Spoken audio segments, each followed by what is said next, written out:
very small, one or two molemen, they called them, military personnel there, and eventually they were going to build it out and have an entire kind of NORAD command center in geosynchronous orbit that was designed to survive a nuclear war with the Soviets. Nixon came in, killed it, said he wanted to go for the unmanned satellites, and that's what we have today. But now it's this great idea is coming back online with full force, and you have a group like the DIU supporting it. They're one of the few groups within the bureaucracy that's very effective. Hold on, Brandon. We'll come back and take more calls when we return.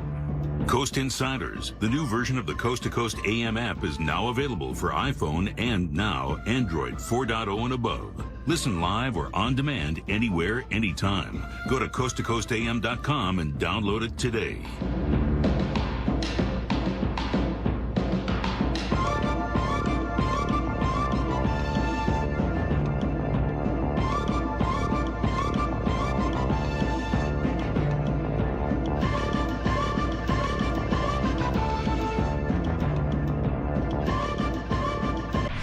To kick off the 101st football season, DraftKings Sportsbook, America's top-rated sportsbook app, is giving all users a no-brainer to start the season. For Week 1, DraftKings has moved the spread to Kansas City, plus 101 points for all users. So, even if Kansas City loses by 100 points, you still win big with DraftKings Sportsbook. Plus, DraftKings is giving away up to $100 million in prizes to all users who enter their free football survivor pool. Download the top-rated DraftKings Sportsbook app now and use code IHEARTWV. That's code IHEARTWV to get in on all of the action. For a limited time, only at DraftKings Sportsbook. Must be 21 or older. West Virginia only. Eligibility restrictions apply. See DraftKings.com/sportsbook for details. Gambling problem? Call 1-800-GAMBLER. DraftKings is a partner of Hollywood Casino at Charlestown Races. All games regulated by the West Virginia Lottery. Please play responsibly.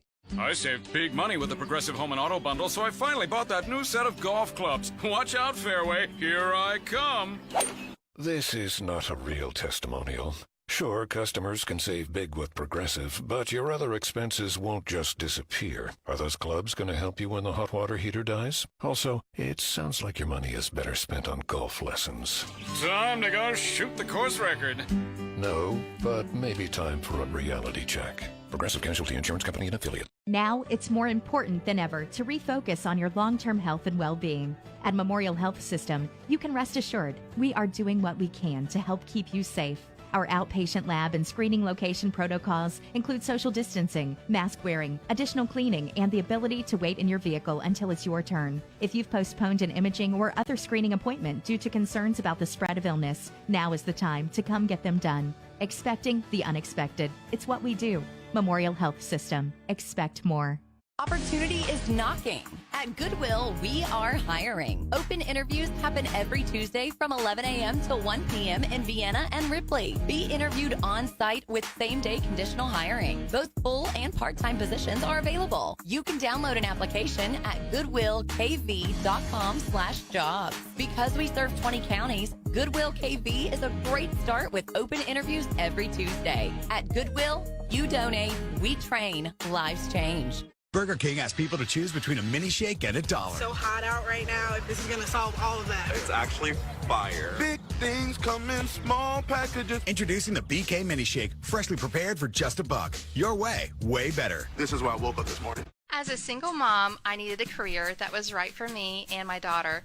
WVUP's financial assistance and desirable class schedule made it easy to take the jump in bettering my life and pursuing what made me happy. Because of the strong professors and educational foundation at WVUP, I was able to obtain a bachelor's degree in elementary education. Now as a teacher, I help lead the foundation of successful students in the community. I am alumni Shannon Rhodes, and I am WVU Parkersburg proud.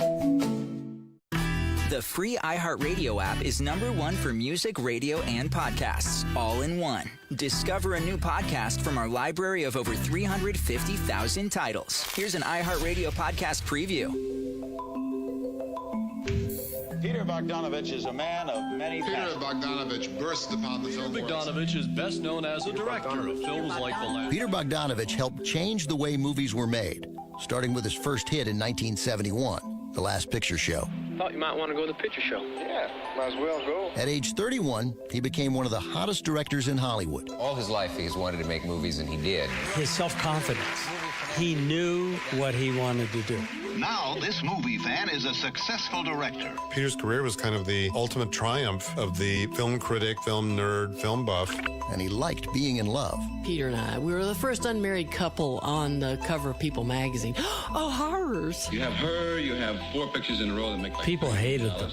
A guy has to learn to hate you. But Peter's success did not last. I made a lot of mistakes, but we're starting again now. And just as he was on his way back up, she fell in love with another man. The happiest girl in the world. Wait, Dorothy Stratton. he suffered an unspeakable tragedy. Playboy magazine's 1980 Playmate of the Year has been found shot to death. And finally, the phone rings. I answered it. It was Hefner. He said 2 words. A candy-colored clown they call the Sandman tiptoes to my room every night just to sprinkle stardust and to whisper, go to sleep, everything is all right. I close my eyes, then I drift away into the magic night. I softly say a silent prayer, like dreamers do. Then I fall asleep to dream my dreams of you. In dreams I walk with you. In dreams I talk to you. In dreams you're mine all the time we're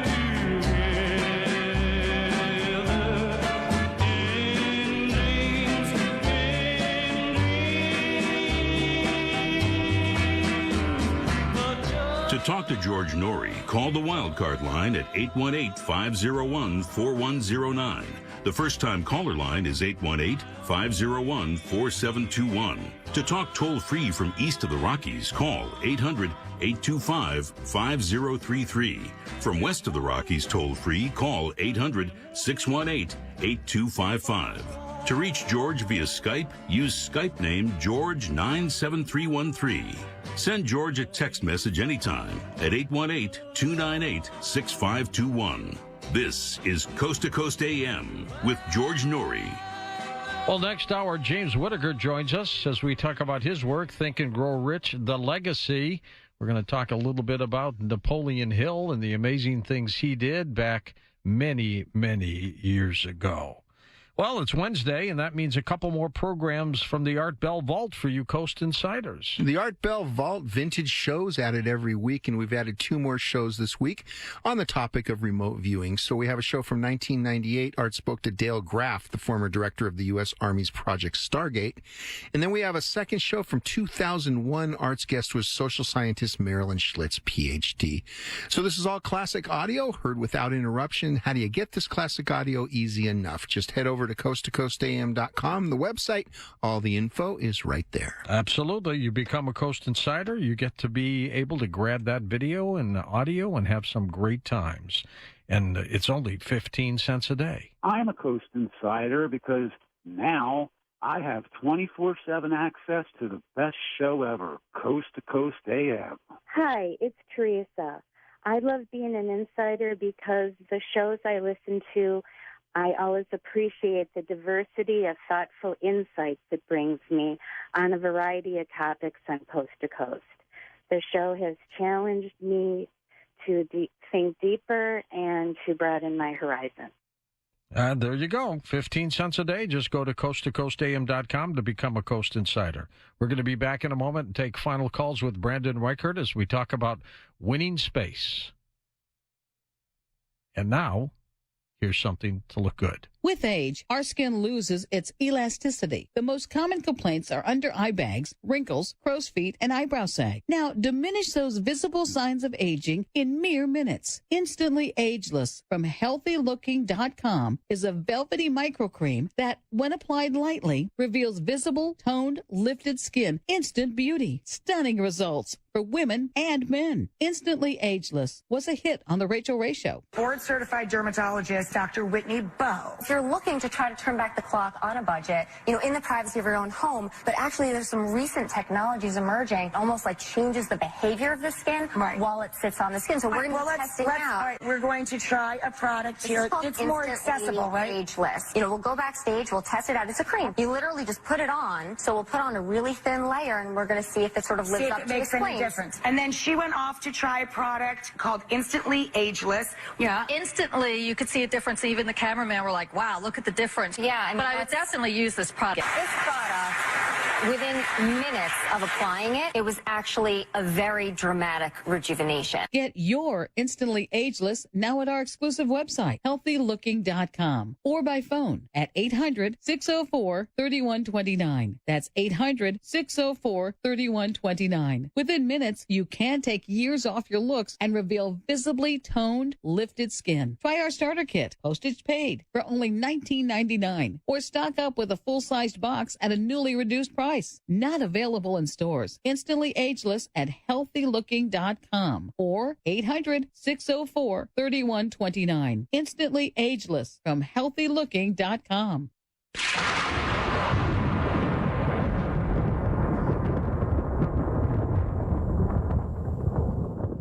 You're on the edge all day and you sleep poorly at night, and if that's your new normal, you'd be wise to try CBD. Now, you've heard the potential health benefits of CBD, right? Very impressive. CBD is the powerful extract from cannabis, but it's legal. There's no high. You do not need a prescription from the experts I trust, cbdistillery.com. But does it work? In one survey, 90% of the customers reported they sleep better with CBD. 90% and 80% said CBD helps with discomfort after physical activity. Look, if better sleep and less discomfort sound good to you, try CBD, the safe, peaceful, natural alternative, and learn why over 250,000 customers trust cbdistillery.com. Order now and save 20%. That's right, 20% at cbdistillery.com. Enter code NORI. cbdistillery.com, code NORI. Again, that's cbdistillery.com, code NORI. Not available in Idaho, Iowa, and South Dakota. Time's running out to win $1,000 a day for life from Publishers Clearinghouse. Enter at PCH.com and you and your family could soon be celebrating the win of a lifetime. Don't miss your chance to win $1,000 a day for life on October 31st. Go to PCH.com before it's too late. That's PCH.com. Better hurry if you want the next big winner to be you. Enter now at PCH.com. Entries due 10/28. No purchase necessary. Void where prohibited. If you're curious about who may be out there but don't want to jump into anything right away, then take a fun step and just take a look at Our Time. Our Time is the #1 dating site for singles over 50. It's easy to use and can help you find a partner to share in a new activity you've been wanting to try. Take a walk or just meet someone new. Check it out. Start for free today. Go to ourtime.com. That's ourtime.com. Start for free at ourtime.com.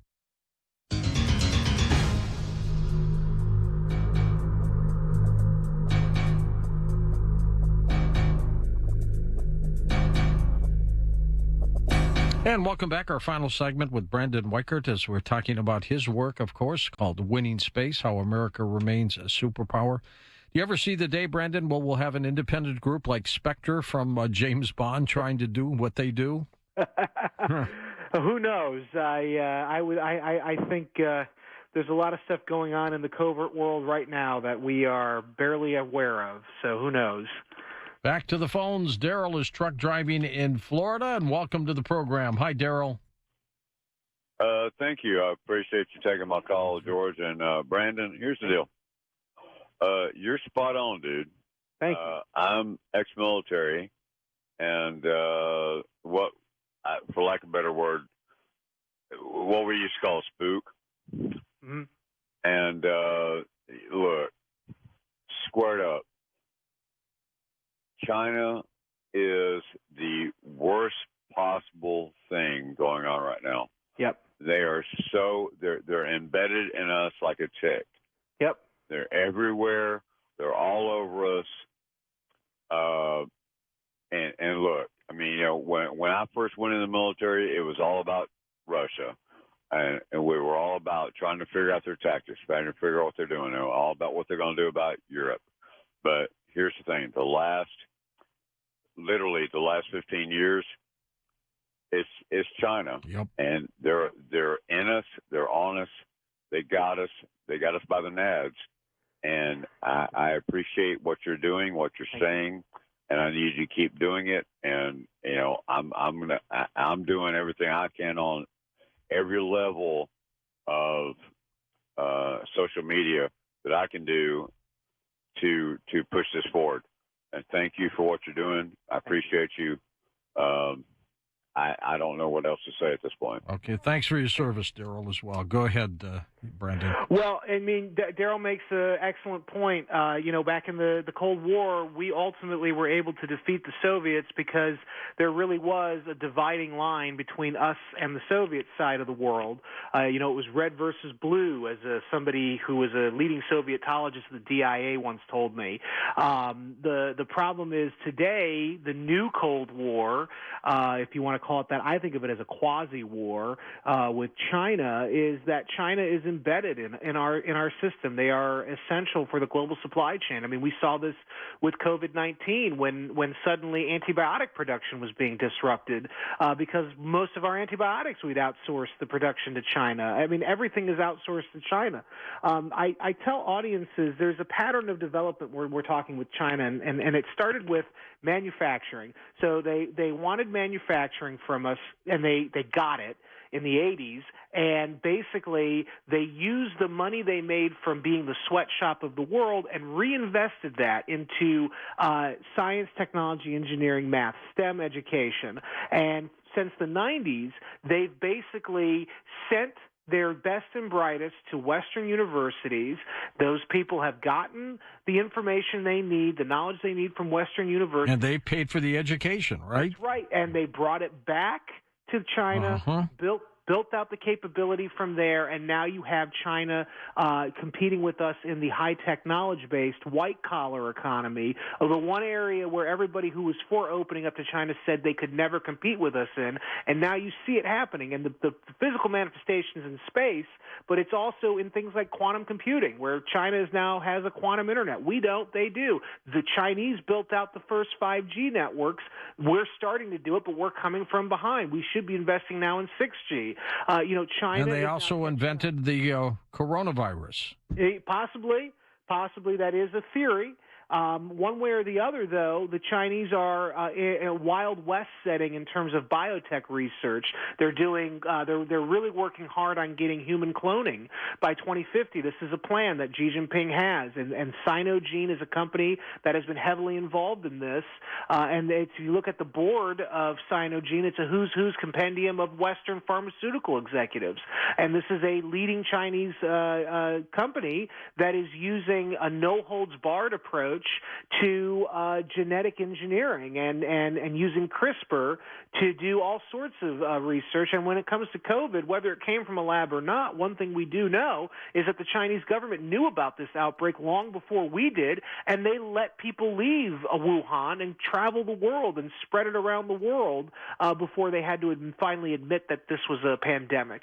And so we see in China this leap without looking mentality where, yes, there are high risks, but darn it, there are high rewards. In the book, I talk about the field of dreams mentality. If you build it, they will come. And we used to have that mentality here when it came to infrastructure for high-tech research and development, and now China's taken that up. And they have built out, for instance, a quantum computing center in Anhui province, which will lure Western talent and money to China rather than to the United States.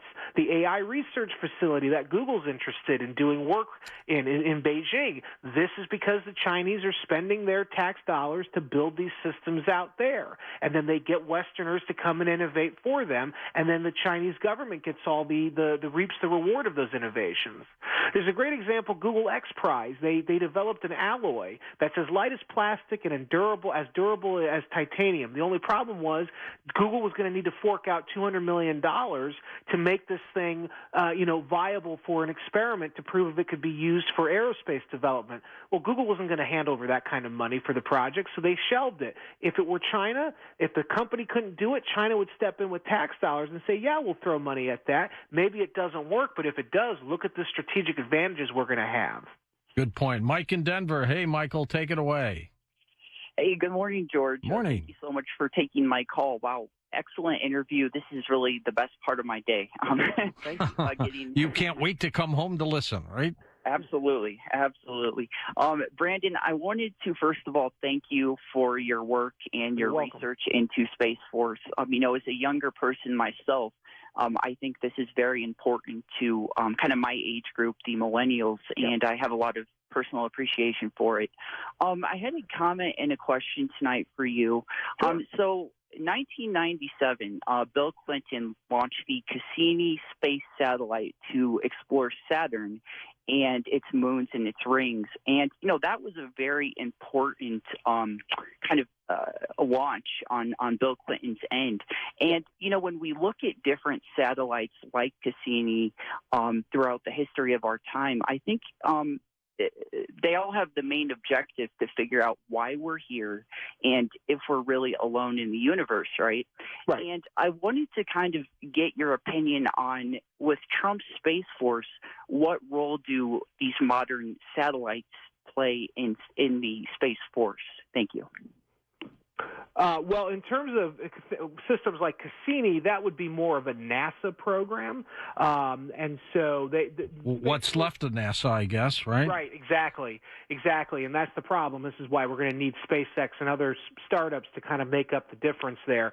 But with Space Force, what their mission set is going to be really focused on, and what I advocate for, and what I know doctrinally they're talking about, is dominating the Earth-Moon system for military purposes. So obviously protecting satellites would be the first step, then being able to have actual manned military outposts in orbit, and then from there having military potentially outposts on the moon to protect, for instance, mining operations. That great Brad Pitt movie Ad Astra, well, it was okay, but there was a scene in that movie that was fantastic, in which there was a battle on the moon between basically different countries, but they weren't waving their flags, and they were vying for resource control on the moon. That is actually based on real things that we think are going to happen over time as we colonize the moon, and so Space Force is going to have a decisive role in that. In terms of civilian sort of space exploration, Cassini probe type programs, there's not much the Space Force really is going to do for that. What they will be doing, though, is protecting the Earth-Moon system heavily, and eventually, as we hopefully branch out into the solar system, the flag follows trade type thing, where basically as we go out to explore and mine and colonize, the military, Space Force in particular, will naturally follow and protect. We've got George in Corpus Christi, Texas. Welcome to the program. Hi, George. Hello, George. Hey, George. Real quick, I guess simply put, are we in another Cold War now with China now? We might be. Instead of being Russia, I think now we're going to focus on China because the Russians have become less communistic and they're more... a lot of tension there. The tension's gone. And I'll hang up, George. And God bless you, George. Okay, George. Thank you. We are in another Cold War. And Gordon Chang, when he wrote his book, The Coming Collapse of China, what did he mean by that? Does he think China's going to go under?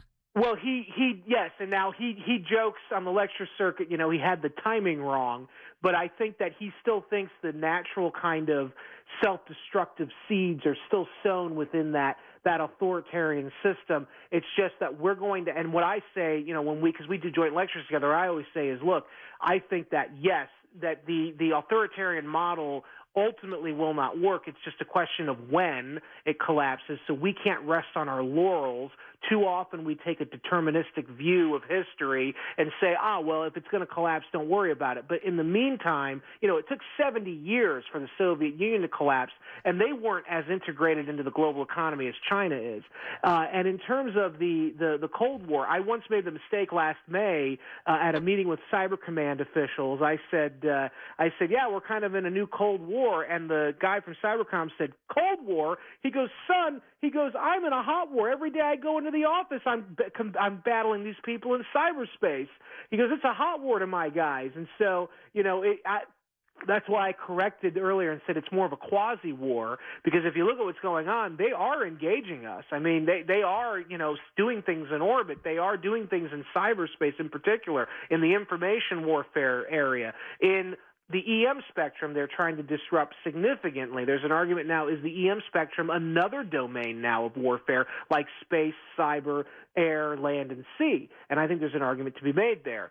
And so it's a quasi-war with China. And the thing with Russia is they're sort of the stalking horse in this competition. It's a tripolar world now, specifically, U.S., Russia, China. And the caution that we have to always keep in mind is Halford Mackinder, the great geostrategist of the last century, warned his audience, never let a coalition of powers rise in Eurasia, what he called the world island, to challenge the maritime powers of Britain and America, because Eurasia is a landmass with most of the population and most of the resources, and you don't want to have a united front there to block us out. And so my concern is, as we push hard against Russia, it forces Moscow into Beijing's waiting arms. And that is a coalition. We're already seeing this in July this year. Roscosmos, the Russian space agency, said we no longer want to do big projects with NASA. We're going to do it now with the Chinese space program, because we think that's where the future is. And clearly America is hostile to Russia. And so the great fear on my end is that we're going to push Russia into the waiting arms of China. And that is a horrible combination for us to deal with. It really is. And who else is teaming up with China these days? North Korea isn't. Yeah, it's a love-hate relationship, emphasis on the hate between North Korea and China.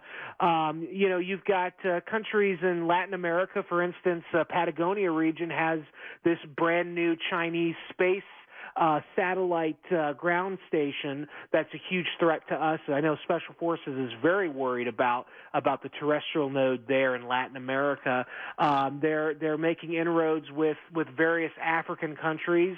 The upside of COVID, if you can look at an upside, is that Australia in particular, but much of the rest of the world is now recoiling at China because of the way China handled or mishandled this thing. And so this is actually having deleterious impacts on China's hard-fought soft power attraction.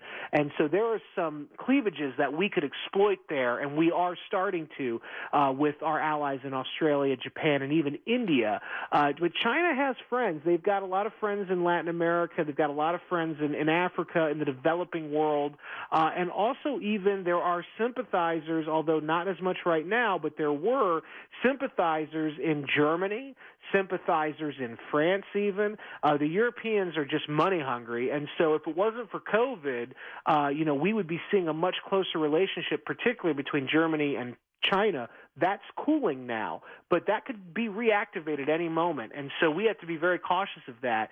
But China definitely hurt themselves with their mishandling of COVID outbreak, and that is to our advantage. We didn't do anything. Of course, this is my big problem, is we never really did anything to stymie China getting closer to these traditional American partners. It's just China's own kind of, mishandling that they are their own worst enemy. Brandon, do come back again, will you? I would love to. I would love to. Did a great job. And are you working on anything else right now? Working on my next book, which is analysis of great power conflict and where we may be going in the next decade. All right. You're welcome back anytime. Brandon Weichert, The Name Winning Space. Up next, we're going to talk a little bit about Napoleon Hill. That's next.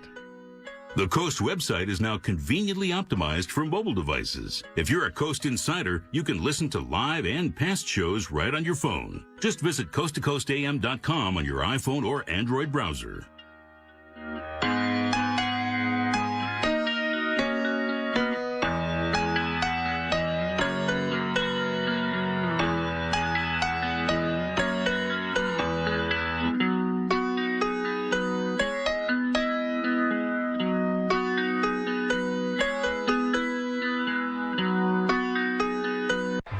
DraftKings Sportsbook, America's top-rated sportsbook app, has moved the spread to Kansas City plus 101 points for all users. Download the DraftKings Sportsbook app and use code IHEARTWV. That's code IHEARTWV for a limited time, only at DraftKings Sportsbook. Must be 21 or older, West Virginia only. Eligibility restrictions apply. See DraftKings.com/sportsbook for details. Gambling problem? Call 1-800-GAMBLER. DraftKings is a partner of Hollywood Casino at Charlestown Races. All games regulated by the West Virginia Lottery. Please play responsibly. I saved big money with the Progressive Home and Auto Bundle, so I finally bought that new set of golf clubs. Watch out, Fairway. Here I come. This is not a real testimonial. Sure, customers can save big with Progressive, but your other expenses won't just disappear. Are those clubs going to help you when the hot water heater dies? Also, it sounds like your money is better spent on golf lessons. Time to go shoot the course record. No, but maybe time for a reality check. Progressive Casualty Insurance Company and Affiliate. I'm Nick Soboleski, a Select Quote agent with a true story that could save you hundreds of dollars a year.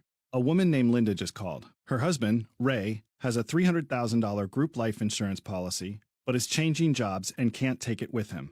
Well, I shopped the many highly rated term life insurance companies we represent and found Ray, who is 41 and takes medication to control his cholesterol, a 10-year, $500,000 policy for under $27 a month. That's almost twice the coverage for less than half of what he had paid. If SelectQuote hasn't shopped for your life insurance, you're probably paying too much. For your free quote, call 800-452-1330. That's 800-452-1330. 800-452-1330. Or go to SelectQuote.com. Since 1985, we shop, you save. Get full details on the example policy at SelectQuote.com/commercials. Your price could vary depending on your health, issuing company, and other factors. Not available in all states. As a single mom, I needed a career that was right for me and my daughter. WVUP's financial assistance and desirable class schedule made it easy to take the jump in bettering my life and pursuing what made me happy. Because of the strong professors and educational foundation at WVUP, I was able to obtain a bachelor's degree in elementary education. Now as a teacher, I help lead the foundation of successful students in the community. I am alumni Shannon Rhodes, and I am WVU Parkersburg proud. Burger King asks people to choose between a mini shake and $1. So hot out right now, if this is going to solve all of that. It's actually fire. Big things come in small packages. Introducing the BK Mini Shake, freshly prepared for just $1. Your way, way better. This is why I woke up this morning. My name is Roosevelt. I always thought that cigarette smoking just messed up your lungs. I never thought that at only 45 would give me a heart attack. I never thought that it would stop me from playing basketball with my kids. And I never thought that it would change my life forever. My tip is, do your heart a favor and quit now. Heart attack risk drops as soon as you quit. For free help, visit cdc.gov/quitnow. A message from the Centers for Disease Control and Prevention. The free iHeartRadio app is #1 for music, radio, and podcasts, all in one. Discover a new podcast from our library of over 350,000 titles. Here's an iHeartRadio podcast preview. I understand that you've been drinking tonight. Excuse me? Listen to me. I know I was drugged.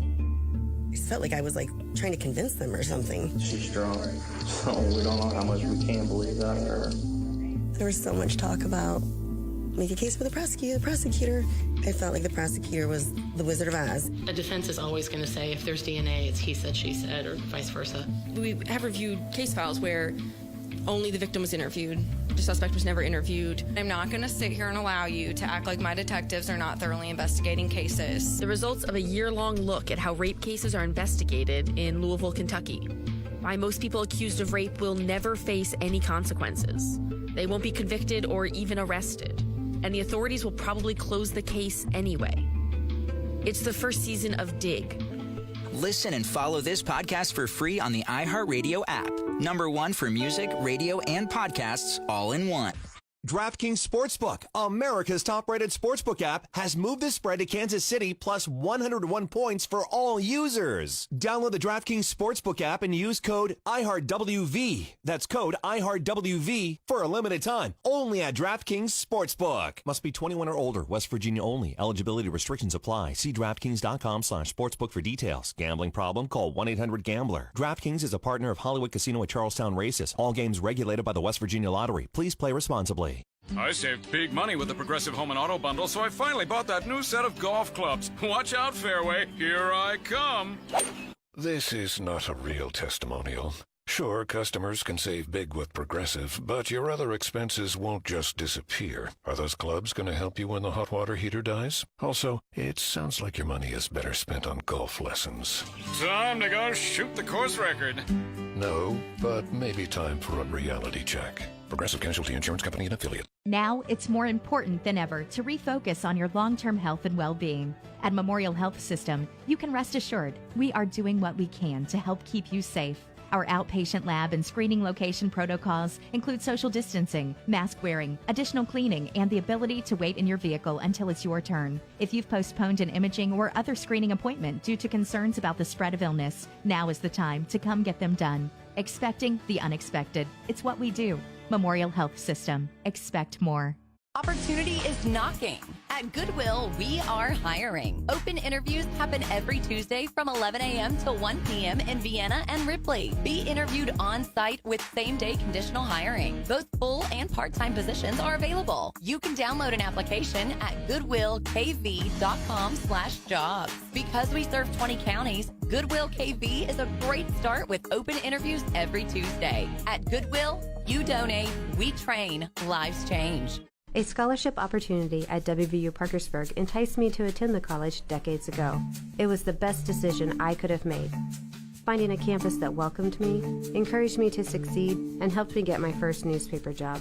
I learned then and still believe today that quality education doesn't have to come with a student loan debt that takes years to pay.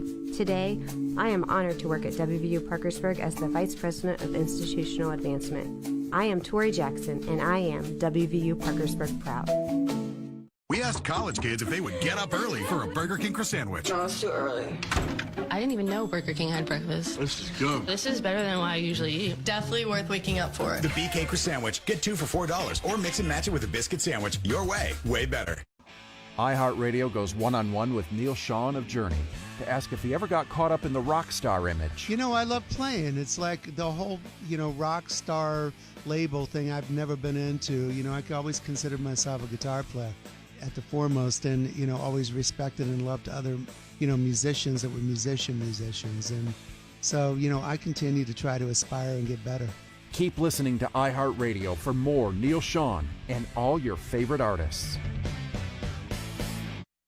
KFI AM 640.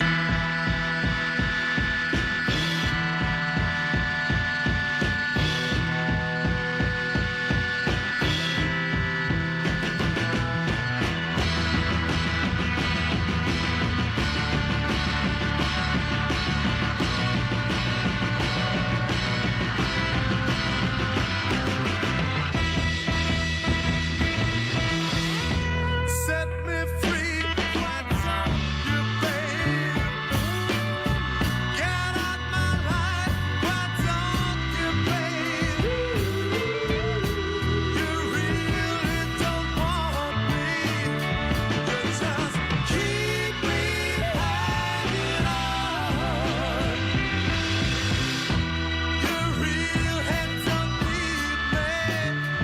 You just keep me hanging on. Why do you keep You're listening to Coast AM with George Norrie. Napoleon Hill was an American self-help author. He's best known for his book Think and Grow Rich, which he published in 1937. Right now, it is still among the 10 best-selling self-help books of all time. He was kind of controversial as well, accused of fraud. Modern historians also doubt many of his claims, such as he met Andrew Carnegie, who knows, and that he was an attorney.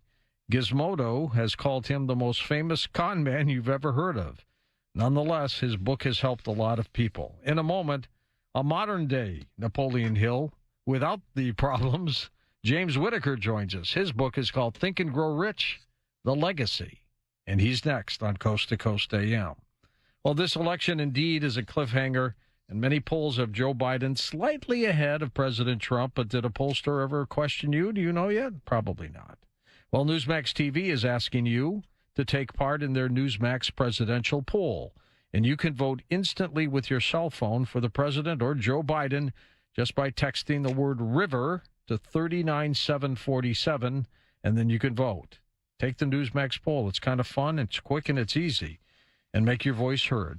Text river to 39747. Don't forget to watch Newsmax TV. It's got great shows with Mike Huckabee, Greg Kelly. Rob Schmidt has just joined them from Fox and Friends, Grant Stitchfield, Michelle Malkin, Diamond and Silk. Newsmax is on all the major cable systems, or you can get it free on Roku, Xumo, YouTube, Pluto, Apple TV, Chromecast, Amazon Fire, your smart TV, or simply download the app from your smartphone. And make sure you vote in the President Trump-Joe Biden poll. Just text RIVER to 39747. Once again, that's RIVER to 39747.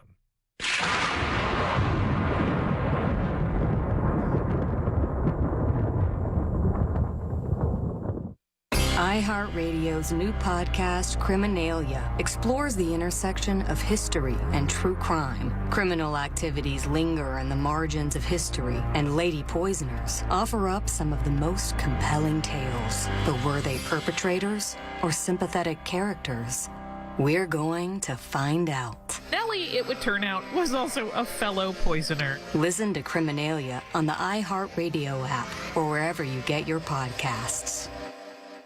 Time's running out to win $1,000 a day for life from Publishers Clearinghouse.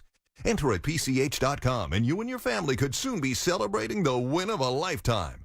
Don't miss your chance to win $1,000 a day for life on October 31st. Go to PCH.com before it's too late. That's PCH.com. Better hurry if you want the next big winner to be you. Enter now at PCH.com. Entries due 10/28. No purchase necessary. Void where prohibited.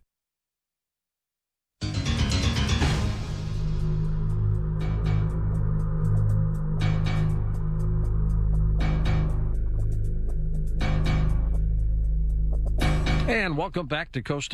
George Norrie with you. Our special guest tonight, James Whittaker, was born in Australia, currently resides in Los Angeles. After a very successful 10-year career in financial planning, where he ran a company with more than $2 billion under management, James began his own entrepreneurial journey. Today he draws on his diverse experience to help other people reach their potential in all areas of their lives. He's kind of a modern-day Napoleon Hill. His book is called Think and Grow Rich, The Legacy, How the World's Leading Entrepreneurs, Thought Leaders, and Cultural Icons Achieve Success. James, I'm looking forward to this. Welcome to the show. Thanks so much for having me on, George. And I know several Aussies, by the way. One is Fiona Horn. She's a good witch. And then Russell Crowe, the actor. Oh, fantastic. So hopefully you have no problems with my accent then. Not at all. As a matter of fact, I love it. And when did you finally make your way to the States? So I moved over here in 2012. It had always been a dream of mine to come and study over here in the States. So I actually did an MBA that was 9 months in Boston and 3 months in Shanghai in China as part of a bit of an international program. And then I met an American woman. I came over here with an Australian woman, and then we had broken up, and I met an American woman, and now we have a child who was born in America, a beautiful 16-month-old daughter. So I've been beautiful. Here for the last 8 years, and we've been in LA for the last 7 of those years. Super. It's tough times right now with COVID, but Australia's having a difficult time, too, with this, aren't they? It's interesting. It's one big thing I wish people in America knew more about, because if you focused on the mainstream media outlets over here, it seems to be very much about how bad America has mishandled the whole COVID thing. But it's actually something that's been very, very difficult around the world. I've spoken to some friends of mine in Melbourne, and I mean, it's difficult to compare a country like Australia that is so isolated. We're surrounded by the most dangerous animals in the world. We've got the most dangerous animals on the world once you even make it to land. But I was chatting to some friends who are in a city called Melbourne, which I'm sure you're familiar with, and they were saying, you're only allowed to, that state of Victoria is having by far the highest number of cases in the country. And there, only one person's allowed to leave the house at a given time. If you're not an essential worker, you're not able to get a nanny or a babysitter to look after your kids. You're only allowed to leave, I think, for 1 hour out of the day. It's a really bizarre stance, considering that in the whole scheme of things, that the mortality rate is actually not significantly different year on year compared to everything that's going on. So I just wish Americans understood that there's a lot of things going on around the world. And I think it would be a very difficult time to be a policymaker or just a government leader in any country in the world during something as difficult as this. Absolutely. And difficult for a lot of people, too. Yeah, definitely. I mean, we've seen that with the deaths. We've seen that with the uncertainty. My father's 80 and lives in Australia. He'd love to be over here. We'd love to be over there to see him. It's just something that I feel like everyone in the world has got to suck it up for a few months, and we'll wait and see, and I'm sure we'll emerge stronger on the other side. I do, too, because it can't continue forever. The system won't allow that. So, yeah, and I mean, we've seen some of the economic impacts and also some of the impacts of negativity and suicide rates, domestic violence, divorce, all of these things are beginning to outweigh, a lot of the real effects that COVID, when a lot of these statistics since day one have been, there's been a lot of controversy over how accurate these statistics are. So I think we really need to take an assessment of the whole picture and say, well, what's the plan and is it really worth it to have people stuck inside? And in LA, I mean, we weren't able to go to the beach, which sunshine and exercise and getting in the ocean, I thought would be a great bit of therapy. Why do you think Napoleon Hill's book, Think and Grow Rich, continues to be one of the best-selling books of all times for self-help? Well, it gets results. I mean, since it was published in 1937, it was based on interviews with hundreds and hundreds of the most successful people, not of the time, but people who have become the most successful people in history. This is a book that's been given out in businesses. It's been given out to schools and prisons. And I want to clarify something here. 99% of the people who read Think and Grow Rich do nothing with it. It needs to be read at the time that you are ready to make change in your life. And once you are ready, and another element of that is life experience. So I read Think and Grow Rich at the age of 15 for the first time. It didn't really do a great deal for me, but it was the book that transformed my father's life. So I was always aware of its power. But when I revisited it once I had a bit more life experience, and wow, I could see it start to open up. And people like Sharon Lecter, who wrote all the Rich Dad, Poor Dad books with Robert Kiyosaki that have sold more than 40 million copies. People like Rob Dyrdek and Bob Proctor and Barbara Corcoran, very, very, very successful entrepreneurs, read it every year or every few years because they have new life experience that they can bring to it. They don't notice something new in the book. They notice something new in themselves. And I think the more life experience that you have with any book that you're reading, it means that you can apply it in a unique way based on where you're at. Andrew Carnegie, the industrialist, of course, died with about $380 billion of today's money in the bank, basically. He was probably one of the world's richest people. And did Napoleon Hill really meet him or not? Because there's some controversy about that. There is a bit of controversy, and I think anyone who's just successful on such a grand scale is going to attract massive degrees of controversy. So this book, Andrew Carnegie's Mental Dynamite, the brand new one that we've just released, actually contains excerpts from that original interview from 1908 between Napoleon Hill and Andrew Carnegie. So that interview, of course, is what spurned Think and Grow Rich, which has become the best-selling self-help book in history. It sold more than 120 million copies around the world. That was the inspiration for my book, Think and Grow Rich, The Legacy, and was obviously very much the inspiration for Andrew Carnegie's Mental Dynamite, the brand new book that we've got, which actually includes the initial conversation, the interview between Napoleon Hill and Andrew Carnegie, as well as Hill's analysis up until the 1940s of that conversation. And I've gone in and updated it and annotated it to add in examples of modern-day success icons and companies that are doing really well, just to give people more of an idea of things in a modern context. But, I mean, these are timeless principles. They worked as well for everyone in the original Think and Grow Rich. They worked for Andrew Carnegie. They worked for everyone featured in Think and Grow Rich, The Legacy, and they worked for everyone featured in Andrew Carnegie's Mental Dynamite. And, James, what are some of those principles? Well, I think the biggest one for me is the power of the mastermind. So relationships have been by far the biggest asset that I have had. They have created every single opportunity that I have enjoyed, and I think they will create every opportunity I enjoy in the future. So the power of the mastermind says that you don't need to have all the answers yourself. It's by surrounding yourself with the right people who are like-minded with values but come from a diverse background, yet aligned towards a common purpose, that's where you can make some really big things happen. And that was what Andrew Carnegie was so successful at. He wasn't focused on making money.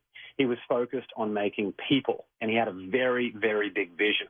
Now, we see people like Elon Musk today. He's not focused on making money. He's made a hell of a lot of it, but he's focused on this vision. So he gets people who work very, very hard on this shared vision. So things like the power of the mastermind are very, very important, and that was the ninth principle of the 1937 book, Think and Grow Rich.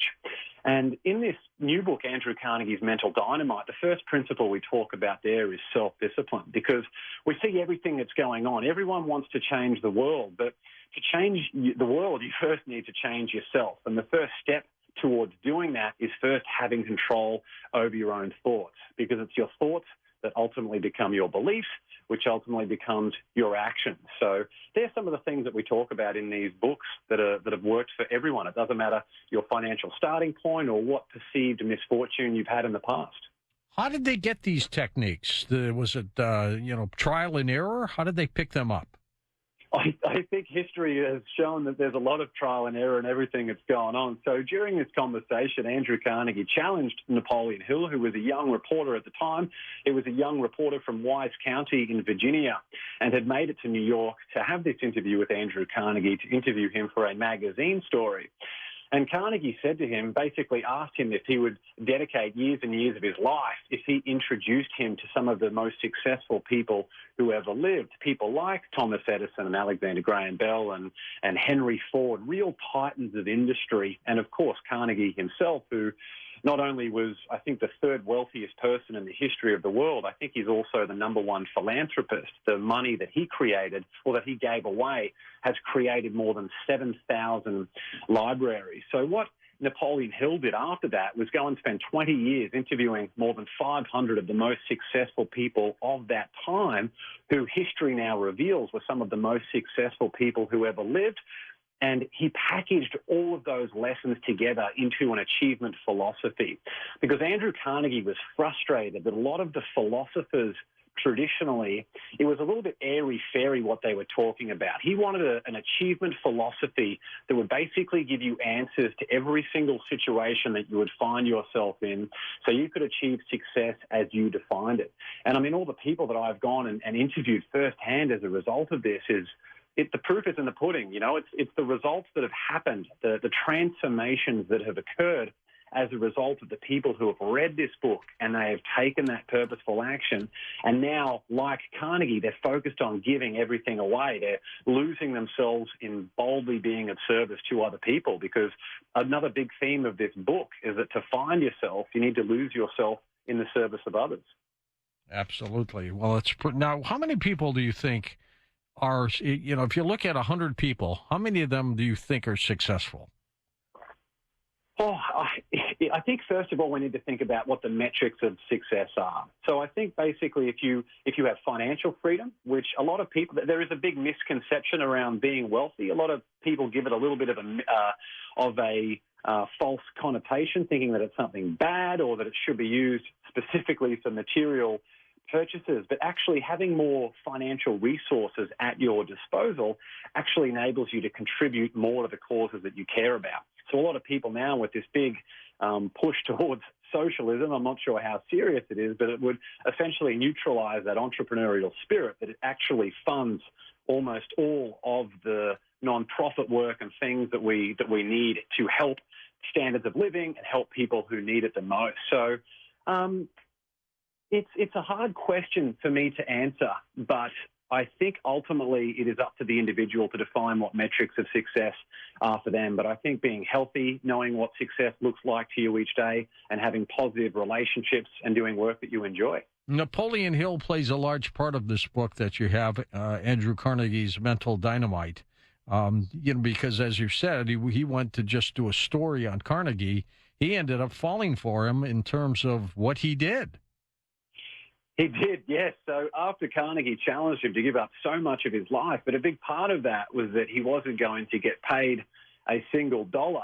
And Napoleon Hill obviously recouped millions and millions of dollars on the back end, which can only happen once you sell a book that has done so well. And earlier you mentioned some of the business challenges and things that he had. It's important to remember that was a very, very difficult time for society. I mean, on the back of World War I and into the Great Depression, and then World War II, without the standards of living and technologies and things that we enjoy today. But they were able to form this very close bond because Carnegie gave away 90% of his wealth right before he died, and the final 10% was given away shortly after he died. But his greatest gift that he wanted to give was to help people to help themselves. Now, in this world we're in, we're trying to basically give everyone a participation award, but what Carnegie and passed down to Hill, what they were trying to do was make strong people. So when they were confronted by adversity, when it inevitably strikes, because that's what it does. No one is immune from adversity. So how you respond to adversity when it inevitably strikes is what separates ordinary people from extraordinary achievers. You gave Napoleon Hill author credit with you on this book. Well, I thought that'd be nice, and I work closely with the Napoleon Hill. He's going to want royalties somehow. Well, they basically said to me, we've got this amazing conversation more than a century ago. We'd love you to come in and basically help us modernize this to younger generations, to help them become successful and happy. And a big part of what we've tried to do with this project is basically talk about the misconception of Think and Grow Rich, that it's merely for monetary benefit. But what Carnegie and Hill were trying to do was create the world's biggest mastermind. And what I mean by that is different groups of society living in harmony and wanting to help each other and wanting to give without the expectation of anything in return. And I could not think of a better time than what we're in now for this book to be available. Absolutely. And as you point out, rich doesn't necessarily mean money, does it? No, it doesn't. I mean, how sad to be a billionaire sitting in a massive mansion by yourself because you've ostracized everyone and everything who's tried to help you. And they hate you or something like that. Yeah, they hate you and you're poor in health because you haven't focused on your physical health. And it's about figuring out what does success look like for you. And a big part of the work that I do is focusing on helping people win the day. And you can't win the day each day if you don't know what success looks like. So waking up and thinking about what your intent is for each day is a really important part. I think it really is the foundation of being success because it's those incremental gains. It's the consistency, like a compound interest graph, that over time leads to exponential gains down the track.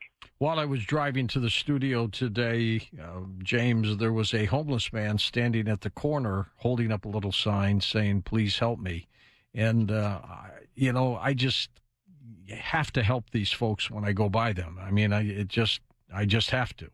And so I rolled down my window. I was at a red light, and I waved him over. And he didn't have a shirt on. He had dirty shorts on, and I gave him some money. And you would think that God had visited him. And he was so thankful, and he's just saying, "Thank you, man. I love you. Thank you. God sent you to me." And then the light turned green, and off I went.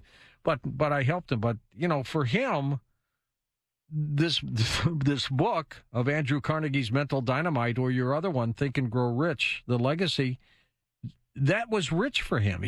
The money I gave him made his week, and he was happy. Yeah, I've had a similar experience with people where I actually travel with bottles of water in the car. So living here in Los Angeles, I think it's something like 70,000 people who are homeless who are living here, which is such a sad situation. Sleeping outside in tents or with blankets and things like that. Yeah, and I mean, the path of throwing money at a problem is clearly not working. It's a bit like the war on drugs. I think at this point you need to rethink the strategy. And I think trying to give people an opportunity to help themselves, like teach them skills that they can use so they can go and make an income or provide some community. Of course, provide as much support and things as you can. But if you're only throwing money, and I'm not talking about you, I think obviously that's a lovely gesture and everyone should be as giving as they can. But I think helping people give them the recognition and awareness that their temporary situation is not going to last forever. If they can focus on getting the right help and figuring out what they want and have a bit of a helping hand. It reminds me of the quote about teaching a man to fish rather than giving him a fish, letting them know that there are people out there that care about them, who are willing to help them, basically figure out what they want. Because a lot of these, it's easy to cross the road when we see a homeless person in front of us. And truth be told, there are parts of LA that are downright scary, where if you drive past or under an overpass where there's, my wife and I mentioned earlier, we had our first child about a year and a half ago. So you become very aware of conditions of footpaths when you're walking along it with a stroller. Or perhaps you're an older person with a walking frame or in a wheelchair. There are some footpaths now that you just cannot go down. You have to physically go onto the road because of these homeless encampments, and something needs to be changed. And I would strongly urge the people in charge to focus more on what can we do to help these people help themselves. Hold on for a second, James. We're at a break. We'll come back. We'll talk more about your work, Think and Grow Rich, the legacy, and also Andrew Carnegie's Mental Dynamite. His website, James's website, linked up at coasttocoastam.com. Get daily show updates right to your inbox for free with the Coast Zone newsletter. Sign up today at coasttocoastam.com.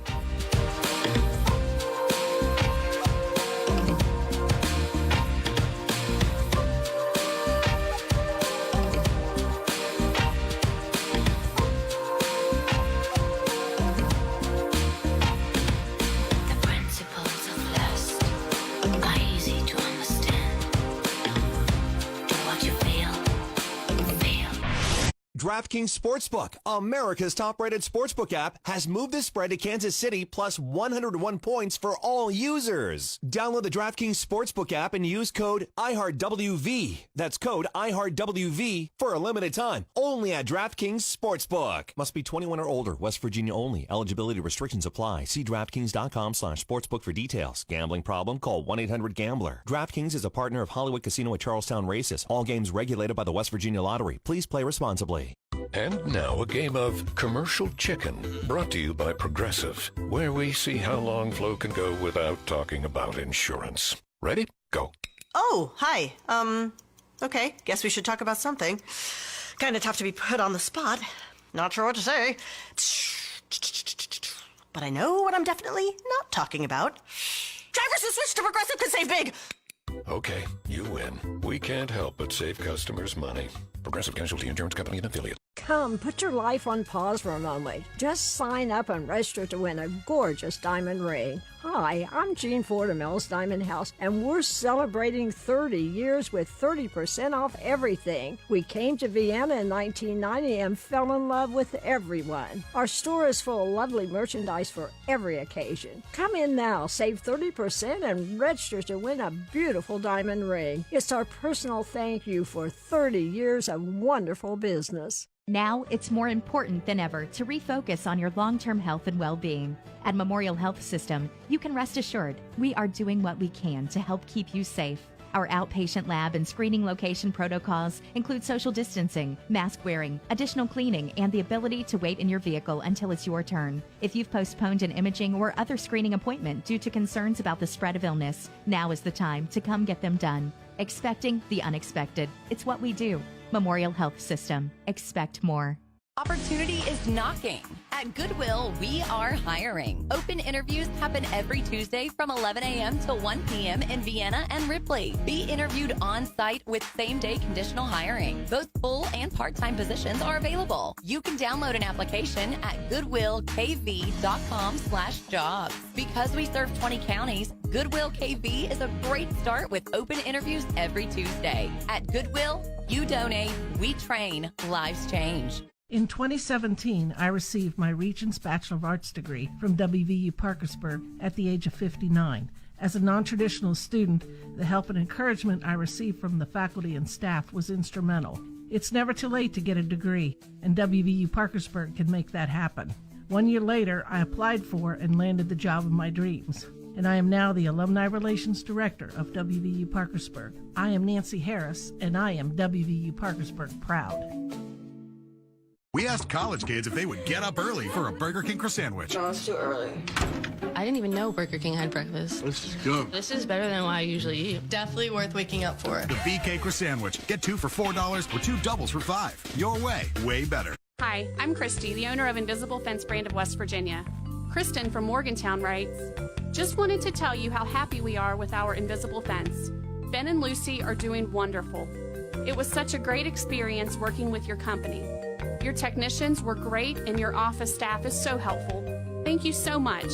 Invisible Fence brand is truly the best investment I've ever made. Call Invisible Fence brand of West Virginia today at 877-977-DOGS or online at invisiblefence.com. The free iHeartRadio app is #1 for music, radio, and podcasts, all in one. Discover a new podcast from our library of over 350,000 titles. Here's an iHeartRadio podcast preview. Right now, I feel like I'm at a red carpet event.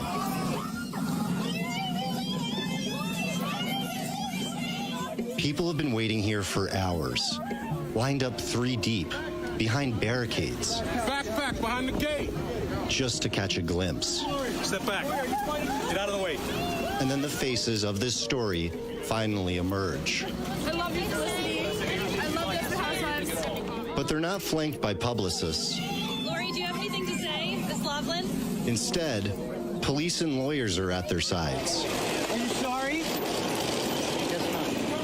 Because Felicity Huffman and Lori Loughlin are both at the center of the biggest scandal.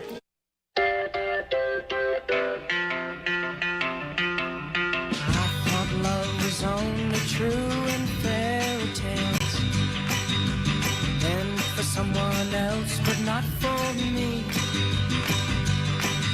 Our love was out to get me. That's the way it seemed. Disappointment haunted all my dreams. Then I saw her face. Now I'm a believer. Not her trace.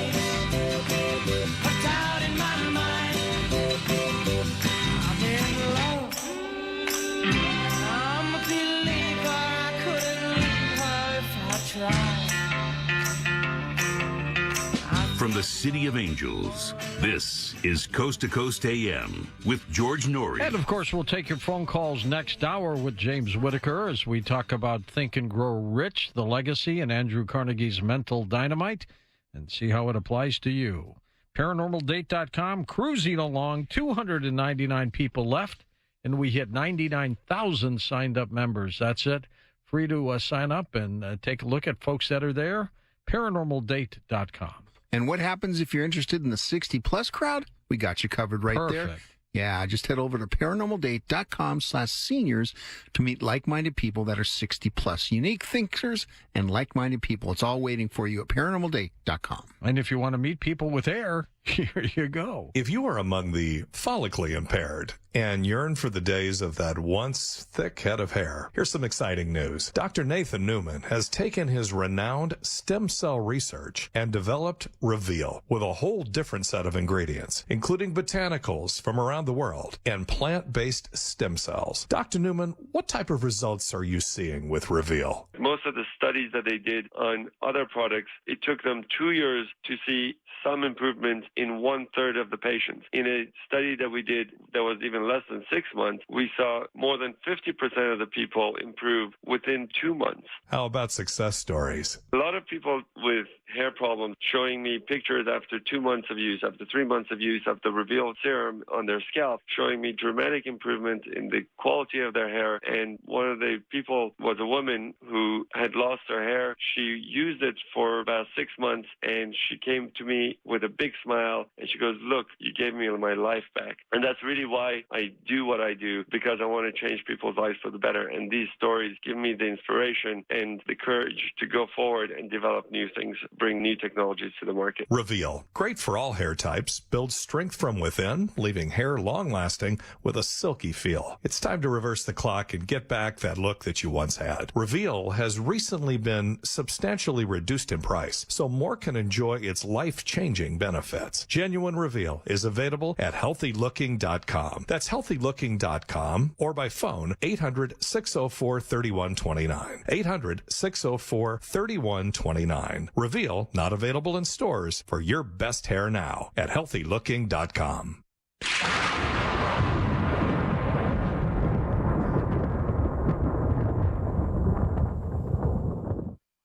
This is Joe. Joe thinks he's seen it all. I've seen it all. Gold-encrusted pork chop? Seen it. Cat with a dog tattoo? Seen it.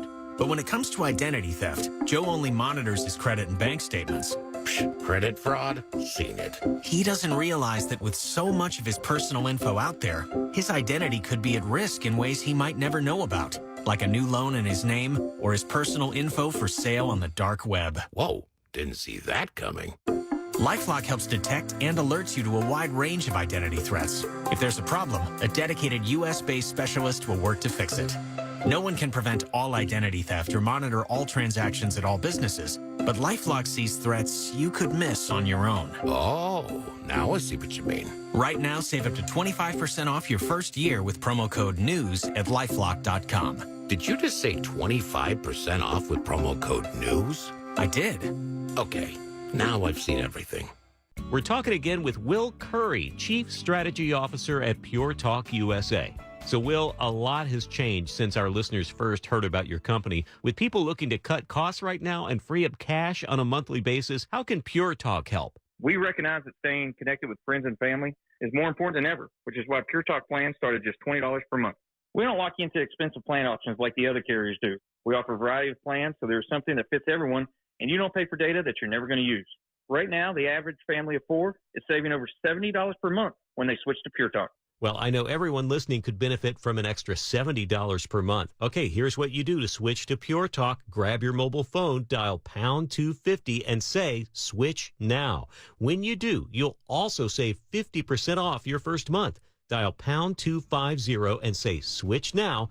Pure Talk USA. Simply smarter wireless. You'll have the option to receive a one-time auto-dial text message from Pure Talk USA.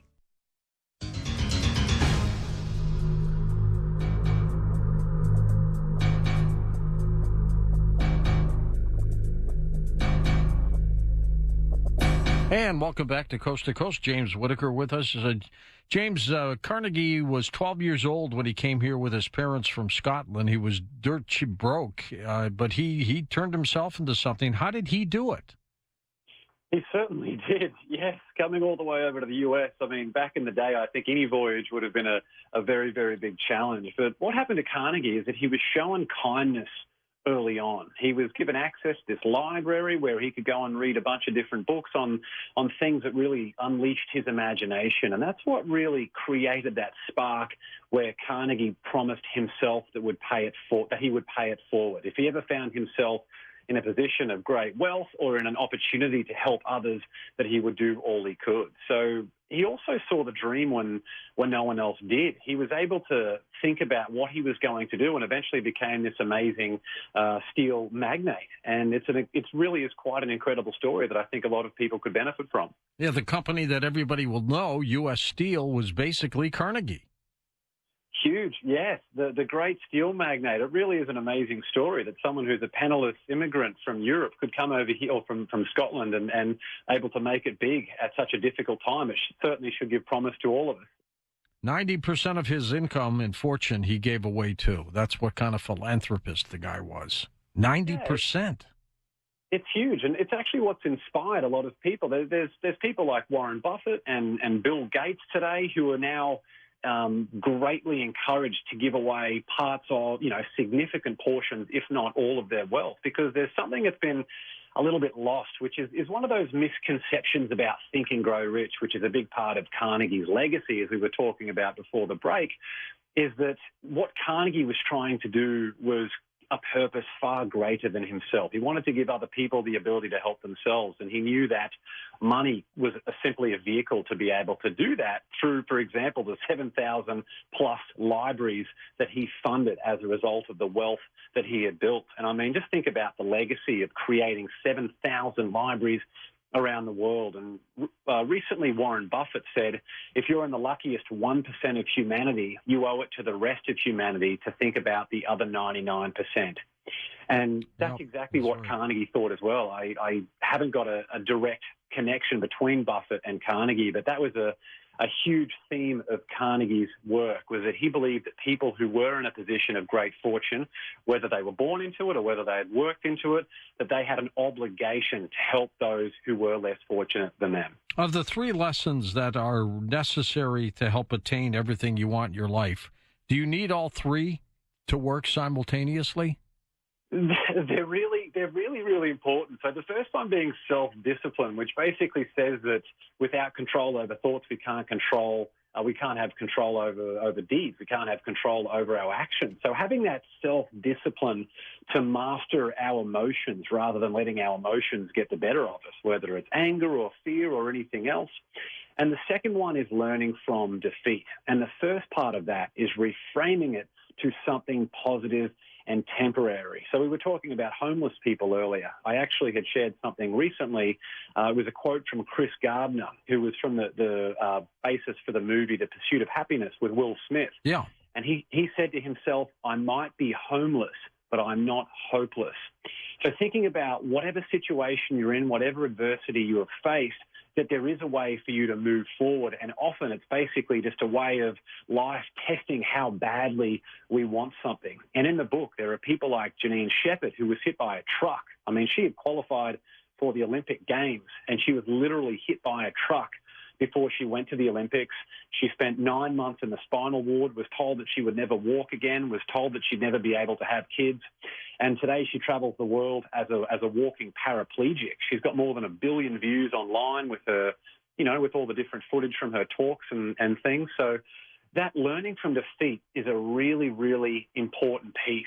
And then the final principle in this book is the golden rule applied, which of course says you should treat others the way that you want to be treated yourself, but also what you do to another, you do to yourself. So even if you think about perhaps cutting someone short or acting in some type of unscrupulous manner, thinking about what that does to your character over the long term will certainly make you rethink your actions in the present. And when you think about those three principles over time, I mean, that's what adds up to happiness and freedom and financial success and all the good things in life.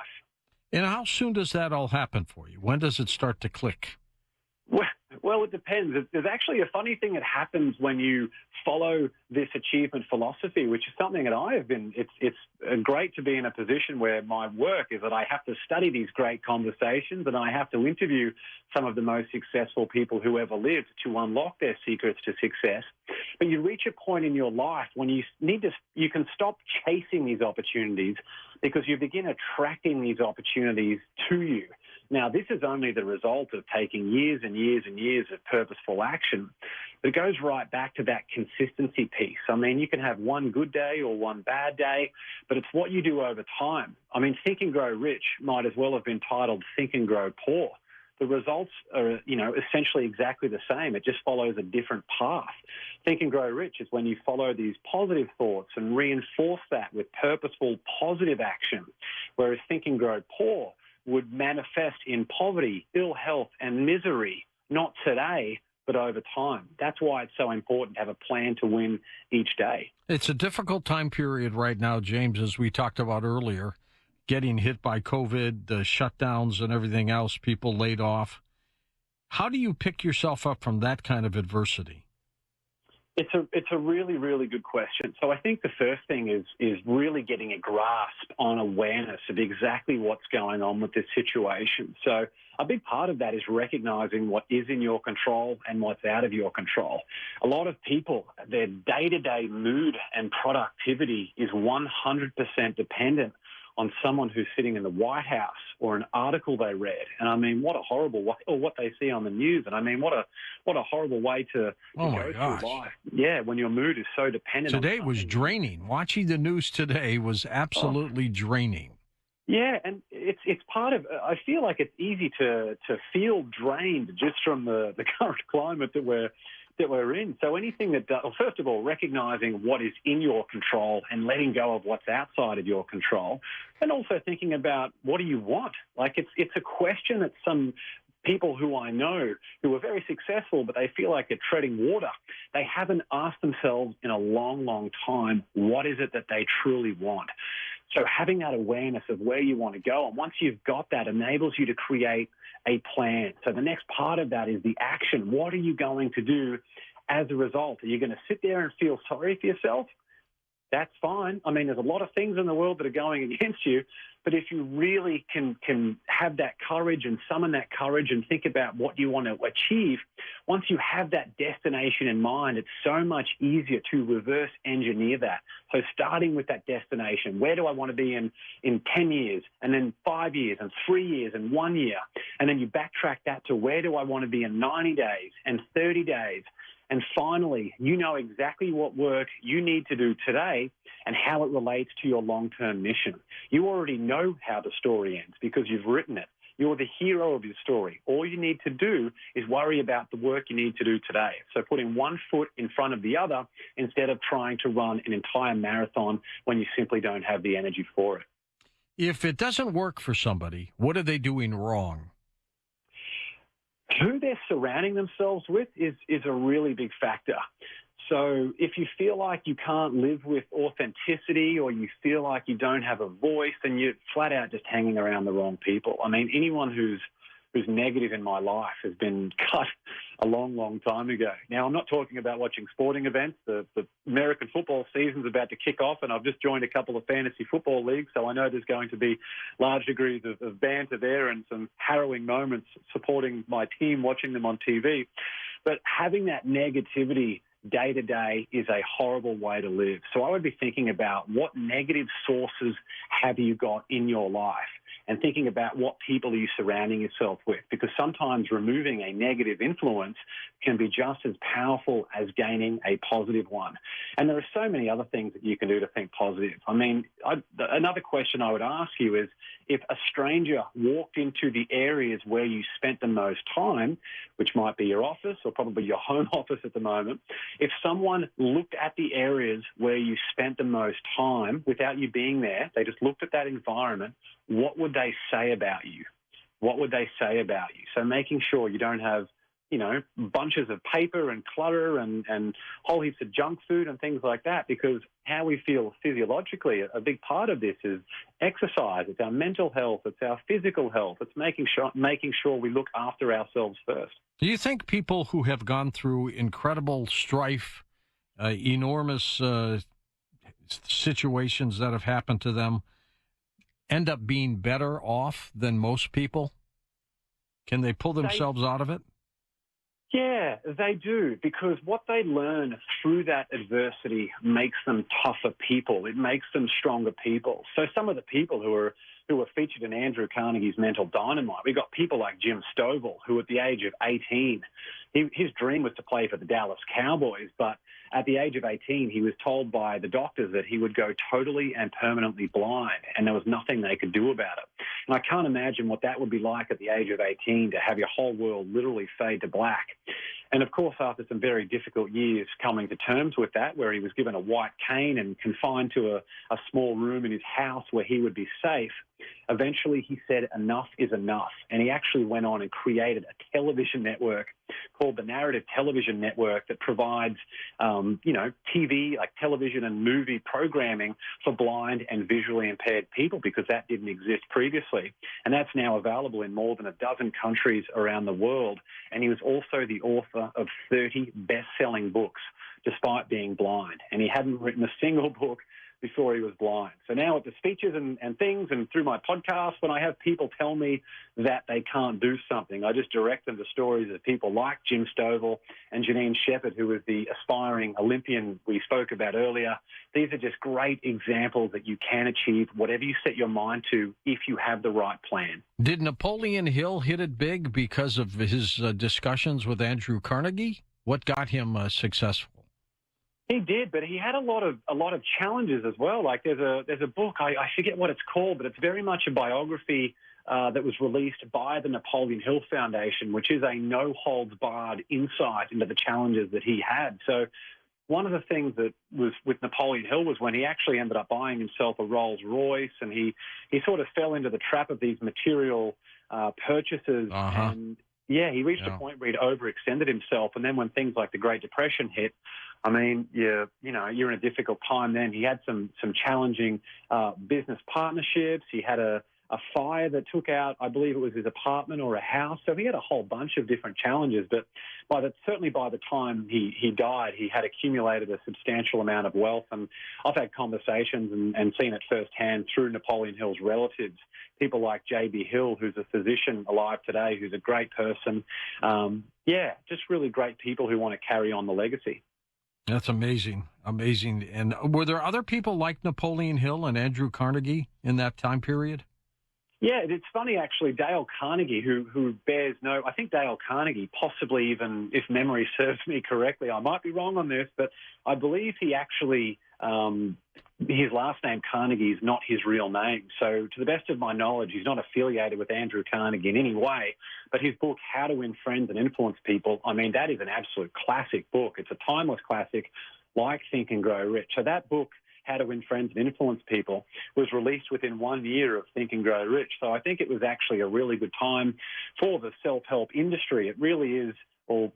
Napoleon Hill in particular is very much regarded as the godfather of the personal development industry and inspired a whole bunch of different people, one of them being Jim Rohn, who was actually the person that I discovered and worked my way back to Napoleon Hill because Jim Rohn was such a big inspiration for me in Australia. Yeah, that's fantastic. Yeah, he was born, Dale Carnegie was born on a little farm in Missouri. Oh, interesting. And he hit it big. And and like you said, his work continues can go on and on. We're going to take calls with James Whitaker next hour. So if you got questions about his work, Think and Grow Rich, The Legacy, and Andrew Carnegie's Mental Dynamite, jump on board or tell us one of your stories of how things have happened for you. You can also use this just, to better your health and things like that, can't you? Absolutely. I mean, the stories of people that we've got featured in these two books, I mean, there are so many amazing stories that people can just learn a whole bunch from. So Think and Grow Rich, The Legacy is really a collection of short stories, but it references everyone from, there's people who I interviewed firsthand, like Barbara Corcoran, who, when she was in her early 20s, her boyfriend and business partner left her for her secretary. So she realized that she had to make a lot of changes in her life. And at times like that, it would be easy for people to go through life with an increasing chip on their shoulder. But Barbara Corcoran went and created the Corcoran Group property company, which she sold for more than $60 million. And people will know Barbara from Shark Tank on television. It's a great show for entrepreneurs. And we've got a whole bunch of different people and lessons to really help people take ownership of their financial, physical, and mental health.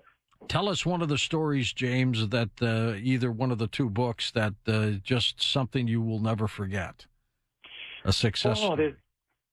Yeah, there are so many amazing stories in these books. Someone who I think is fantastic is Jessica Cox. So Jessica Cox is a woman who was born without arms, but basically she was told by her parents that they didn't see any handicap or any misfortune or any disadvantage with her. And having that mindset forged at such a young age meant that she was able to get out of her comfort zone at a very young age. And she ended up becoming recognized by Guinness Guinness World Records as the world's first armless pilot.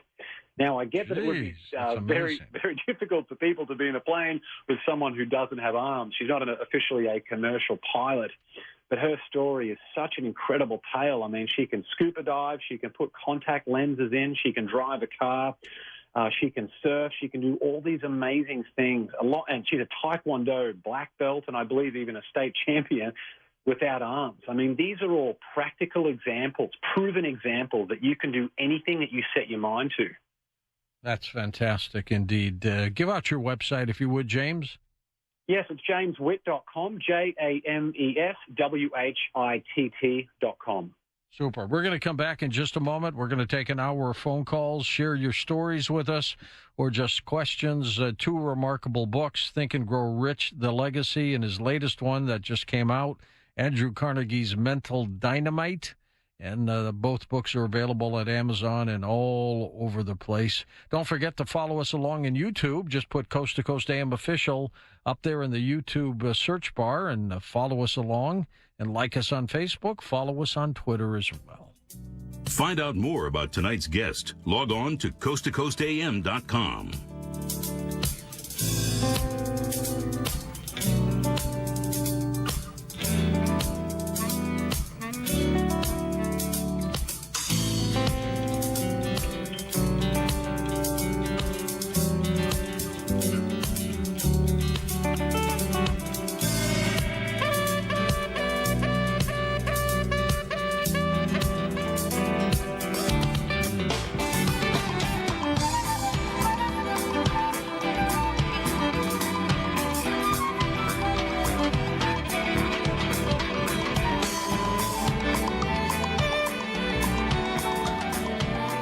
We asked college kids if they would get up early for a Burger King croissant sandwich. No, it's too early. I didn't even know Burger King had breakfast. This is good. This is better than what I usually eat. Definitely worth waking up for. The BK croissant sandwich. Get 2 for $4 or 2 doubles for $5. Your way better. And now a game of Commercial Chicken, brought to you by Progressive, where we see how long Flo can go without talking about insurance. Ready? Go. Oh, hi. Okay, guess we should talk about something. Kind of tough to be put on the spot.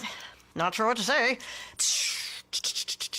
But I know what I'm definitely not talking about. Drivers who switch to Progressive could save big. Okay, you win. We can't help but save customers money. Progressive Casualty Insurance Company and Affiliate. The free iHeartRadio app is #1 for music, radio, and podcasts, all in one. Discover a new podcast from our library of over 350,000 titles. Here's an iHeartRadio podcast preview. Over the years, host Aaron Mahnke and the team behind Lore, Unobscured, and Cabinet of Curiosities have scoured the globe to bring you tales from the past with a hint of darkness. From superstitions and folklore to the curious and the bizarre, they gave you a front row seat to stories that explore a whole new side of world history. But now it's time to bring that journey home. Because while America's history books are filled with people, places, and events that sit on lofty pedestals, there's a whole other side of American history that's been forgotten and pushed into the shadows. But unlike those surprise barn finds, the kind where someone discovers a rare classic car hidden in the back of their grandmother's garage, these shadowy tales might have been left to be forgotten for a reason. Tales of unlikely heroes who worked behind the scenes to make our country what it is today.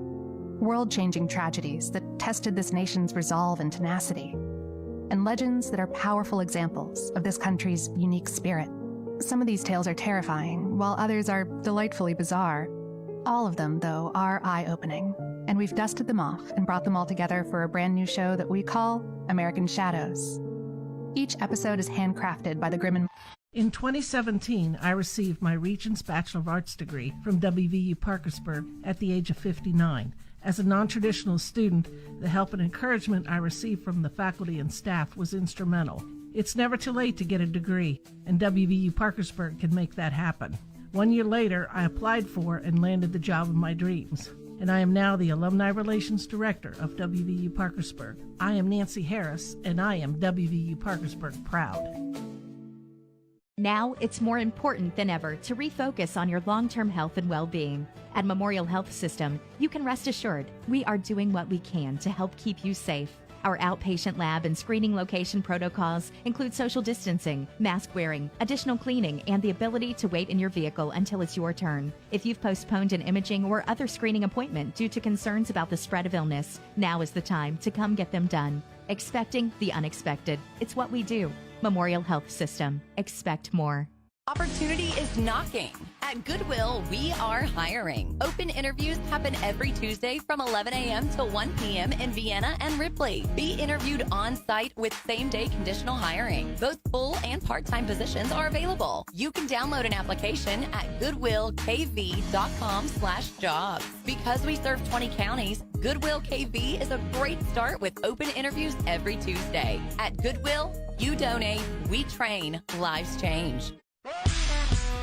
Talk about awesome. The 2 for $5 mix and match deal is on at Burger King. Yeah, I said 2 for $5. You choose the Whopper, original chicken sandwich, big fish, or chicken fries. Bring your appetite and get to Burger King now.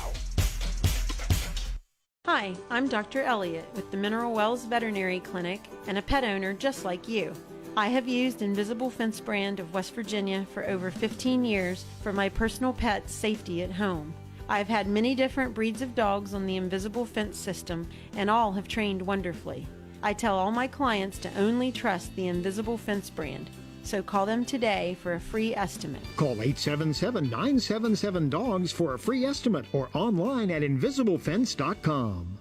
Come, put your life on pause for a moment. Just sign up and register to win a gorgeous diamond ring. Hi, I'm Jean Ford of Mel's Diamond House, and we're celebrating 30 years with 30% off everything. We came to Vienna in 1990 and fell in love with everyone. Our store is full of lovely merchandise for every occasion. Come in now, save 30% and register to win a beautiful diamond ring. It's our personal thank you for 30 years of wonderful business. To kick off the 101st football season, DraftKings Sportsbook, America's top-rated sportsbook app, is giving all users a no-brainer to start the season. For Week 1, DraftKings has moved the spread to Kansas City, plus 101 points for all users. So, even if Kansas City loses by 100 points, you still win big with DraftKings Sportsbook. Plus, DraftKings is giving away up to $100 million in prizes to all users who enter their free football survivor pool. Download the top-rated DraftKings Sportsbook app now and use code IHEARTWV. That's code IHEARTWV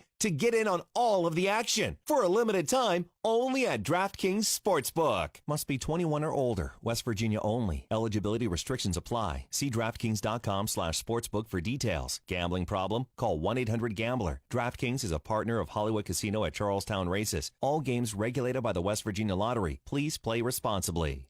Introducing the newest addition to Reign Total Body Fuel, Lilikoi Lychee, inspired by the sweet, exotic island flavors of the tropics. Find the snap code at participating 7-Eleven locations and be transported to a virtual paradise. For a limited time, pick up 2 cans of Reign Total Body Fuel for only $4 with 7 rewards. Download the 7-Eleven app to learn more. See stores for details. Offer valid through 11/3. We saved serious cash with our Progressive Home and Auto Bundle and used the money to buy a new boat. Who's ready to water ski? This is not a real testimonial. Sure, customers can save big money with Progressive, but not enough for a new boat. They'll probably spend it on rent or gas money or maybe one of those little plastic wading pools for the yard.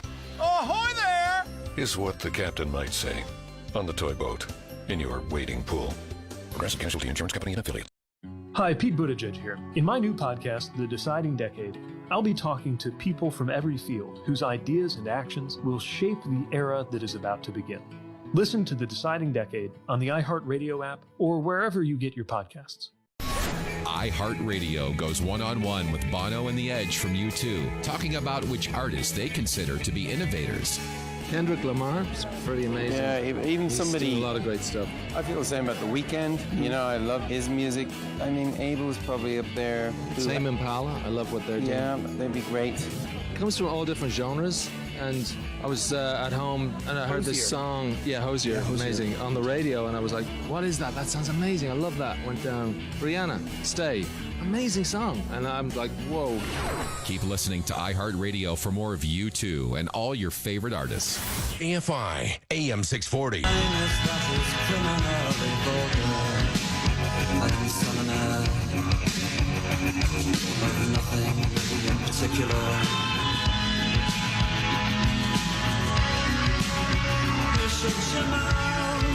can you say I go about things the wrong way?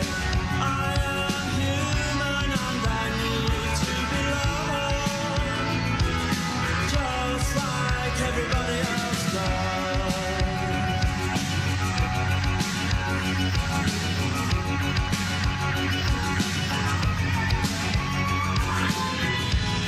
To talk to George Norrie, call the Wildcard line at 818-501-4109.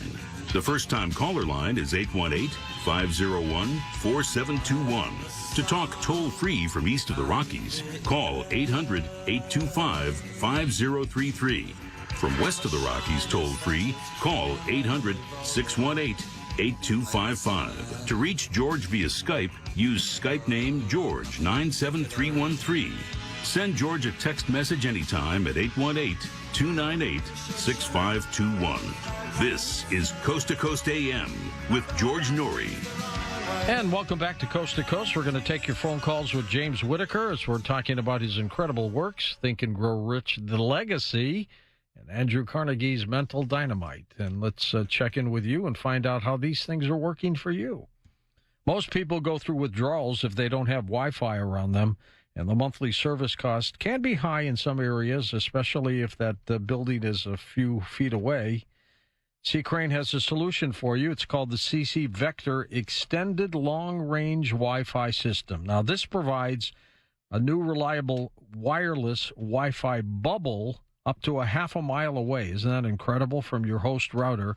Works with all Wi-Fi devices. The CC Vector provides basic internet service for surfing the web, making Skype calls, watching standard quality video, and most importantly, streaming audio from coast to coast. And you must have a line of sight view between the CC Vector and your host router, if you may. And best of all, you have C-Crane's friendly customer service crew around to help you set it up. You can check out the CC Vector at ccrane.com/booster. That's ccrane.com/booster, or call 1-800-522-8863. That's 1-800-522-8863.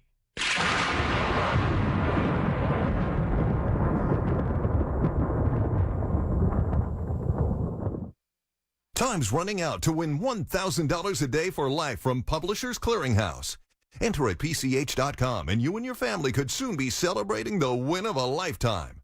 Don't miss your chance to win $1,000 a day for life on October 31st. Go to PCH.com before it's too late. That's PCH.com. Better hurry if you want the next big winner to be you. Enter now at PCH.com. Entries due 10/28. No purchase necessary. Void where prohibited. iHeartRadio's new podcast, Criminalia, explores the intersection of history and true crime. Criminal activities linger on the margins of history, and Lady Poisoners offer up some of the most compelling tales. But were they perpetrators or sympathetic characters?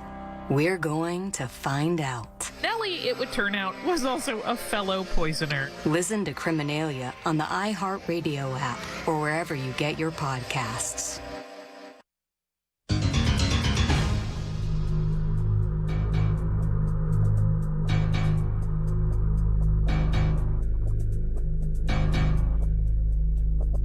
Okay, welcome back to Coast. George Norrie with you, James Whitaker with us. Good job, by the way, James. Very good. What got you into this area? I mean, you've been in the financial planning business for a while. How'd you get into I'll call it the motivational area? Yeah, well, I'm sort of the antithesis of the motivational arena because I feel like there are so many unscrupulous people in there. But I basically got into personal finance and financial planning in Australia, and it made me realize that people who might be in successful professions actually know very little about managing their money. And it was then I realized that managing your money was still only one piece of the equation. You really need holistic success if you want sustained success. That's really what enabled me to basically get into this field. Absolutely. And since you've been doing it for a long time now, what has been for you the most satisfying aspect of what you do? I think just seeing people's transformations, like having people who really feel like they have no hope, to basically let them know, not only to give them the inspiration and motivation to succeed, but also to see it happen in real time is very, very satisfying. I mean, of course, there's a bunch of different, it's nice to have a book out and different things like that, but to me, it's all about the transformation that occurs as a result of the people doing the work themselves. Absolutely. And since you've been doing this, what kind of response do you get from people? It's great.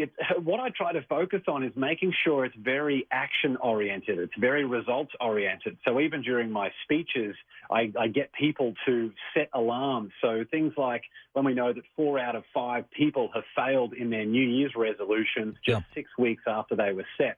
So I like to get people to set a calendar note 6 weeks after New Year's Day so they have a reminder to check in on their goals. So I like to do a whole bunch of different things to make sure it's action and results oriented.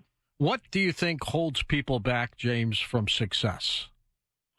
I think the biggest one is not having the time, that real reflection to think about what it is that they want.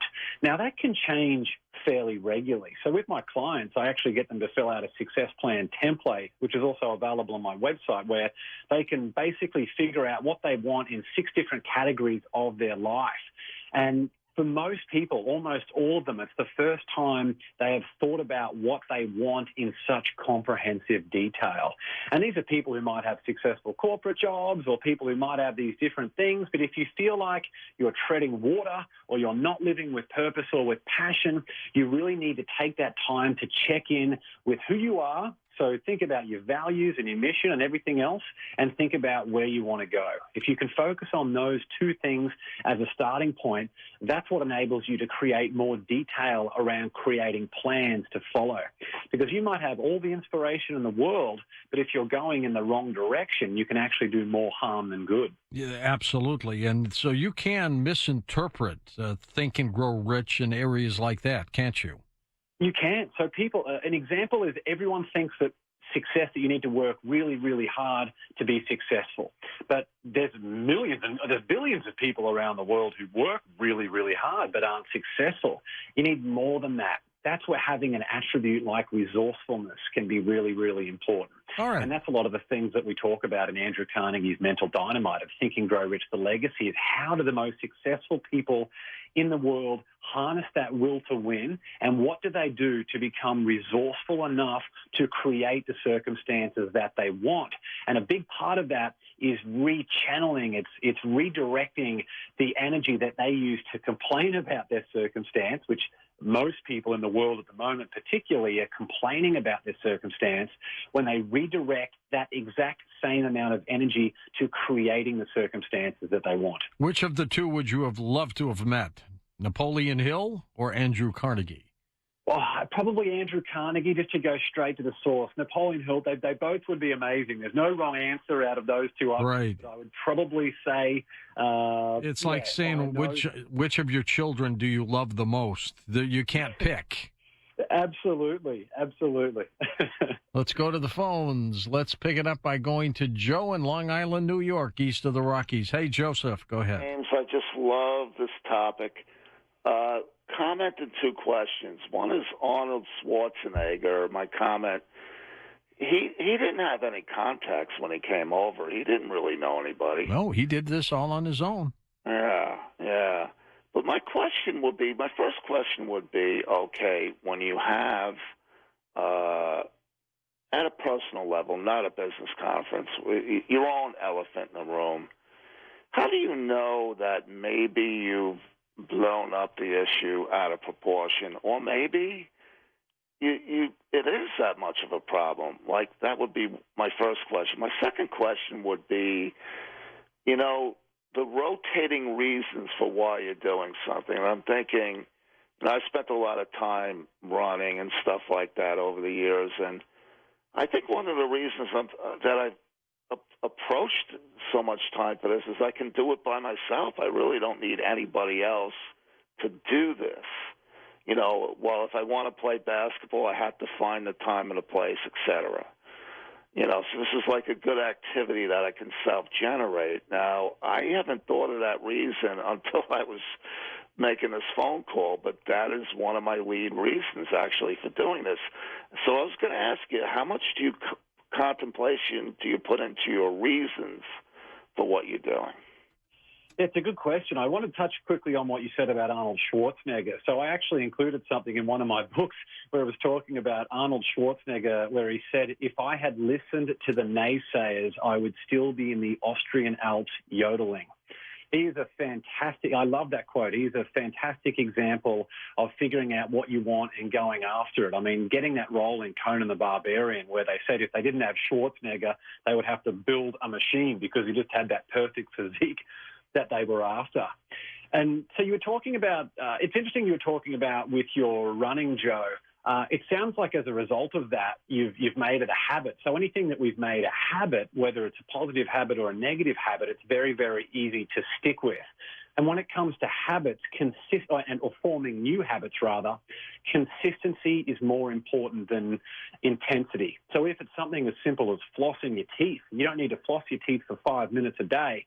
Even if you take that action of taking out the floss and flossing one tooth, and then the next day you do another tooth, and over time, between 60 and 365 days, that's when we can start to form these habits and change those patterns in the brain. So a lot of people don't recognize that consistency is important in changing those new habits. So once you've made the process automatic, the reasoning doesn't take as much of an emphasis because you're in autopilot and you need to focus then on the inspiration that's basically going to keep you moving forward, and then you can just surround yourself with the right people who can help you be more resourceful and resilient to see things through. Does that help answer your question? What do you think, Joe? Yeah, and also when just sizing up personal issues, like how do you keep a proportional look at them? What do you mean by that, Joe? I mean, okay, you say, okay, I have a personal issue or whatever, and are you putting too much emphasis on it or maybe not enough emphasis, you know? I mean, how do you do that?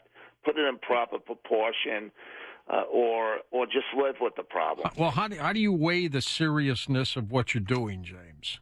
Yeah, well, first of all, you need an awareness of your mental state. So if you are in a negative mental state, you will automatically allocate a negative perspective on whatever it is that you're facing. So the first thing you would need to do is get yourself in a positive state. So positive motion creates positive emotion. So what I like to do is I go to the beach or I go and have a surf or even just a walk around the neighborhood or go and get a coffee, just something outdoors ideally to get in a good mental state. And then also checking in with 2 or 3 people that you trust who you know will give you an honest opinion, can help you figure out whether or not you're blowing things out of proportion. And then finally, before you act, I would take a few deep breaths with your eyes closed and think about the situation. Now, what is the ideal outcome from that situation that you're trying to achieve? And what is the ultimate energy, if this involves another person, what is the ultimate energy you want to bring into that conversation that would achieve that outcome? So there are a few of the things that I do from a practical sense to help make sure you keep things in proportion.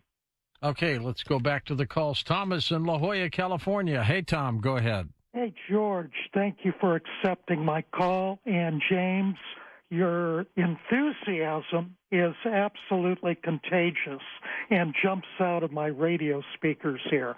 I'm going to ask a question and then a comment and then repeat the question. And the question is, did Napoleon Hill give his last interview with motivational speaker Tony Robbins? And let me explain on that. I have an audio cassette, and it's in Tony Robbins' Power Talk series. And the interview allegedly was 1989, end of 1989. The Power Talk interview was published in 1990, an audio cassette. Well, Napoleon Hill died in 1970. That's exactly my point. And I mentioned this 3 years ago with Mitch Horowitz, and he challenged me. He said, no, Napoleon Hill was dead. And so I called Tony Robbins' organization. They're located here in the San Diego metropolitan area. And I talked to a staff member, and I said, look up Power Talk interview number 4. I said, yes or no. Did Tony Robbins actually interview Napoleon Hill, or was this an actor, or whatever? And she said, yes, it's in our catalog. She said, by the way, I have a meeting we have a staff meeting with Tony Robbins himself, and I'll ask him. And she called me back a week later, and she said, Tony said that it was a true interview and that Napoleon Hill was over 100 years old when he interviewed him. They had to track him down, and they did publish it in 1990. It was Power Talk interview number 4, and Tony Robbins said it was absolutely a true interview. He goes, but Napoleon Hill was living a very private life. And he even went further, according to the staff member.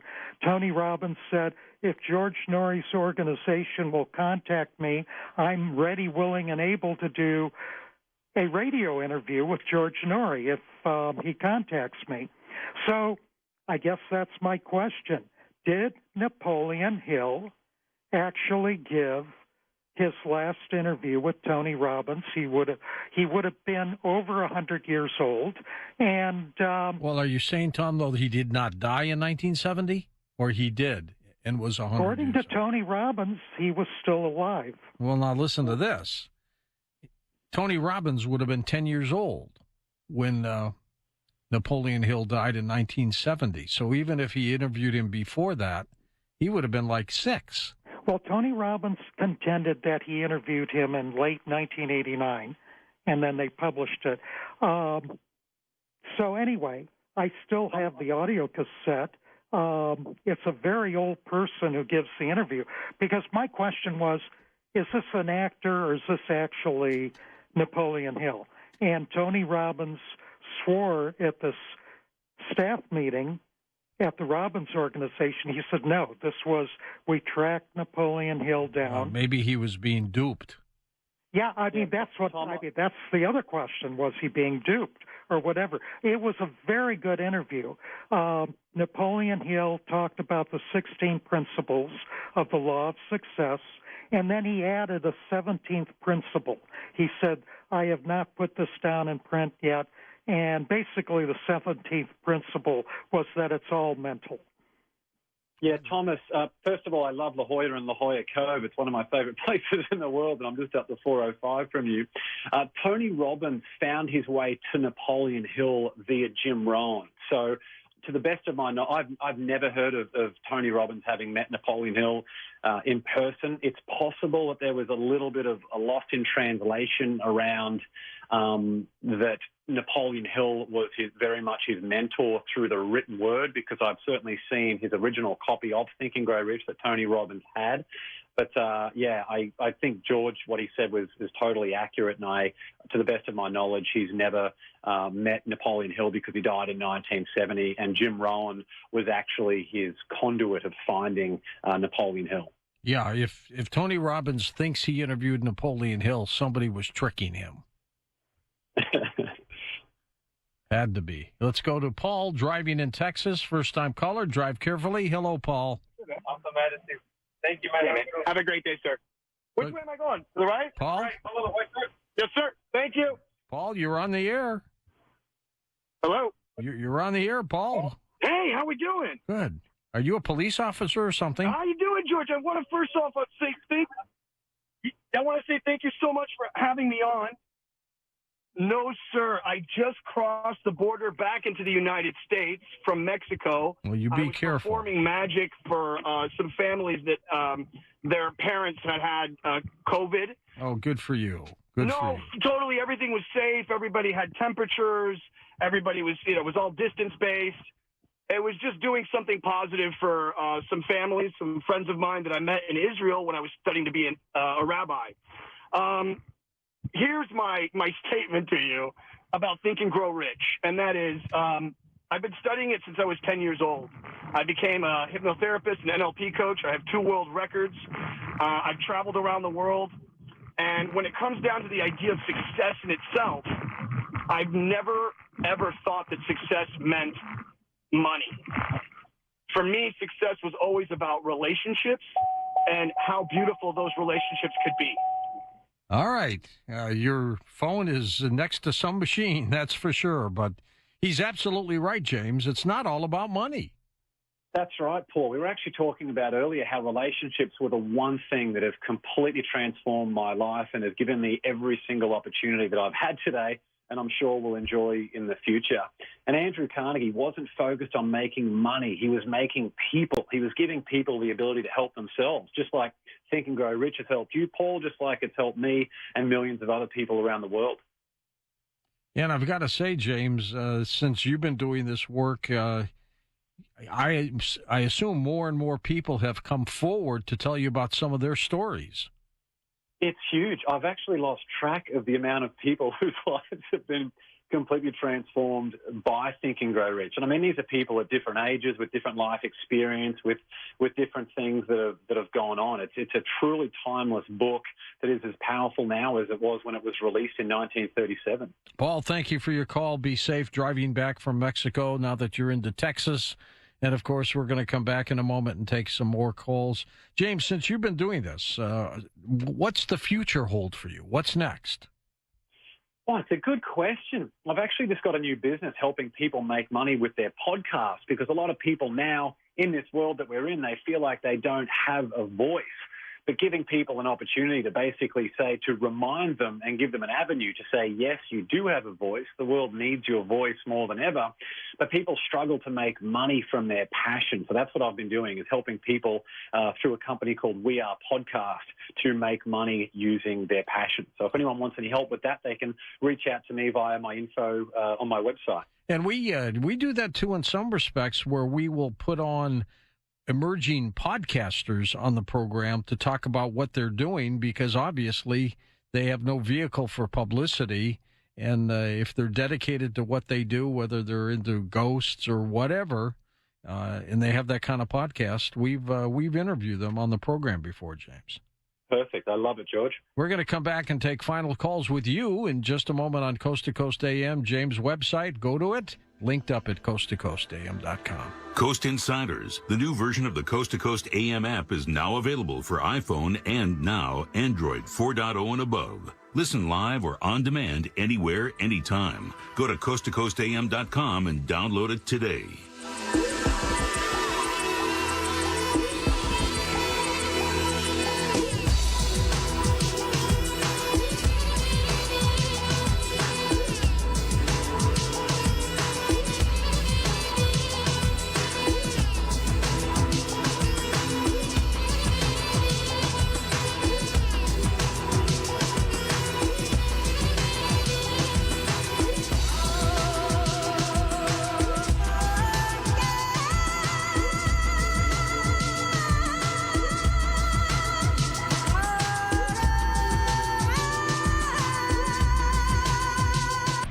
As a single mom, I needed a career that was right for me and my daughter. WVUP's financial assistance and desirable class schedule made it easy to take the jump in bettering my life and pursuing what made me happy. Because of the strong professors and educational foundation at WVUP, I was able to obtain a bachelor's degree in elementary education. Now as a teacher, I help lead the foundation of successful students in the community. I am alumni Shannon Rhodes, and I am WVU Parkersburg proud. Now, it's more important than ever to refocus on your long-term health and well-being. At Memorial Health System, you can rest assured we are doing what we can to help keep you safe. Our outpatient lab and screening location protocols include social distancing, mask wearing, additional cleaning, and the ability to wait in your vehicle until it's your turn. If you've postponed an imaging or other screening appointment due to concerns about the spread of illness, now is the time to come get them done. Expecting the unexpected. It's what we do. Memorial Health System. Expect more. DraftKings Sportsbook, America's top-rated sportsbook app, has moved the spread to Kansas City plus 101 points for all users. Download the DraftKings Sportsbook app and use code IHEARTWV. That's code IHEARTWV for a limited time, only at DraftKings Sportsbook. Must be 21 or older, West Virginia only. Eligibility restrictions apply. See DraftKings.com/sportsbook for details. Gambling problem? Call 1-800-GAMBLER. DraftKings is a partner of Hollywood Casino at Charlestown Races. All games regulated by the West Virginia Lottery. Please play responsibly. And now a game of Commercial Chicken, brought to you by Progressive, where we see how long Flo can go without talking about insurance. Ready? Go. Oh, hi. Okay, guess we should talk about something. Kind of tough to be put on the spot. Not sure what to say. But I know what I'm definitely not talking about. Drivers who switch to Progressive can save big. Okay, you win. We can't help but save customers money. Progressive Casualty Insurance Company and Affiliate. I'm Nick Soboleski, a Select Quote agent with a true story that could save you hundreds of dollars a year. A woman named Linda just called. Her husband, Ray, has a $300,000 group life insurance policy, but is changing jobs and can't take it with him. Well, I shopped the many highly rated term life insurance companies we represent and found Ray, who is 41 and takes medication to control his cholesterol, a 10-year, $500,000 policy for under $27 a month. That's almost twice the coverage for less than half of what he had paid. If SelectQuote hasn't shopped for your life insurance, you're probably paying too much. For your free quote, call 800-452-1330. That's 800-452-1330. 800-452-1330. Or go to SelectQuote.com. Since 1985, we shop, you save. Get full details on the example policy at SelectQuote.com/commercials. Or price could vary depending on your health, issuing company, and other factors. Not available in all states.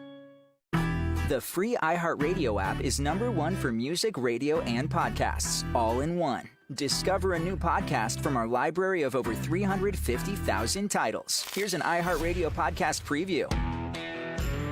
Hi, everyone. This is Leah Remini. I'm joined by Mike Rinder. Hello, everyone. Happy to be back.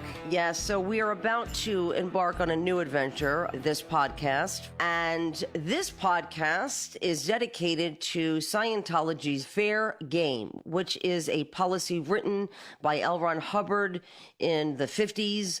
Scientology claims it doesn't exist. These are the dirty tricks of Scientology where they destroy people, their enemies, their perceived enemies.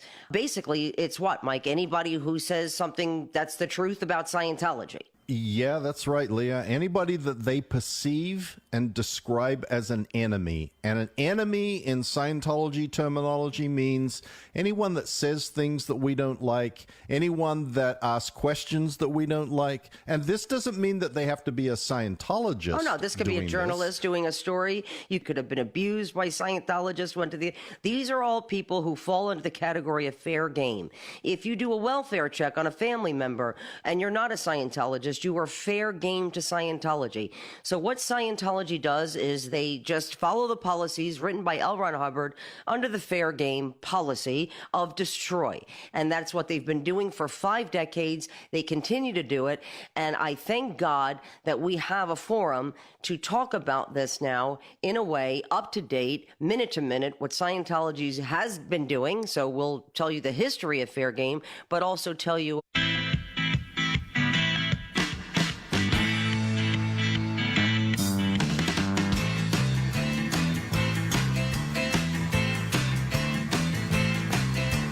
love her madly? Don't you need her badly? Don't you love her ways? Tell me what you say. Don't you love her madly? Wanna be her daddy? Don't you love her face? Don't you love her as she's walking out the door? Like she did 1,000 times before. Don't you love her ways? Tell me what you say. Don't you love her as she's walking out the door? All your love, all your love, all your love. All your love is gone. So sing a lonely song of a deep blue dream. 7 horses seem to be on the mark. To talk to George Norrie, call the wildcard line at 818-501-4109. The first-time caller line is 818-501-4721. To talk toll-free from east of the Rockies, call 800-825-5033. From west of the Rockies toll-free, call 800-618-8255. To reach George via Skype, use Skype name George97313. Send George a text message anytime at 818-298-6521. From the City of Angels, this is Coast to Coast AM with George Norrie. And we'll be back in a moment with our special guest, James Whitaker, and take final phone calls as we talk about the legacy of Napoleon Hill and also Andrew Carnegie as well. On our next Coast to Coast program, George Haas joins me to talk about Mars and some artifacts that might be there. And then later on, ghost hunter John Kachuba joins us to talk about some of his investigations. Beyond Belief, that's our television program. As a matter of fact, George Haas was one of our guests a few months ago. You'll be able to see that if you sign up for BeyondBelief.com. But Tom's got some free episodes for you. We sure do. We have 2 free episodes up there, so head on over to BeyondBelief.com, check them out, and while you're there, find out how you can access the whole catalog of Beyond Belief shows. Head on over. It's BeyondBelief.com. And, of course, here's a health moment brought to you by CriticalHealthNews.com with Pharmacist Ben. Hi, registered pharmacist Ben Fuchs here. I've been studying healthy bodies for 35 years, and what I've got to tell you may shock and surprise you, but if you listen up, it may change your life. In addition to oxidation, rusting, 2 other major causes of hyperpigmentation, of darkening of the skin are the stress hormones cortisol and estrogen, and then perhaps a lack of intake or lack of absorption of antioxidant nutrients. Those are the 3 big reasons why our skin pigments. It's stress hormones, cortisol number 1, estrogen number 2, and number 3, oxidation, and that can involve deficiencies in intake of antioxidants or also absorption if you have some kind of digestive problem. There's a very close relationship between the formation of blotchy skin, of dark spots, hyperpigmentation, melasma, whatever you want to call it. There's a very close relationship between this inappropriate formation of pigment and the generic stress response. Nature has designed the body so that when the body is under stress, an entire constellation of effects will occur in the body. Hypertension will occur when the body's under stress. When we talk about stress, I'm not just talking about emotional stress or mental stress. We don't often think of physiologic stress. Insulin is a physiologic stressor. Sugar is a physiologic stressor. The wrong kind of food creates the same kind of stress response that a saber-toothed tiger did 10,000, 12,000 years ago. The same kind of stress response occurs when we have a digestive problem, or when we have a blood sugar problem, or when we have an oxygen problem, or we have a circulation problem, or we have emotional or a mental problem. All of these initiate the same stress response. Pharmacist Ben here urging you to call 855-949-7234 to order Beyond Tangy Tangerine, the Healthy Start Pack, and other nutritional supplements that I personally use and recommend. You can purchase these premium quality products at wholesale prices online at criticalhealthnews.com or call 855-949-7234. I'm the pharmacist that believes that staying healthy and strong is not only about medicine, it's about giving your body the raw materials it needs to do its work. Go to criticalhealthnews.com or call 855-949-7234. That's 855-949-RADIO. And make sure you check out the cool videos too at criticalhealthnews.com. That's criticalhealthnews.com.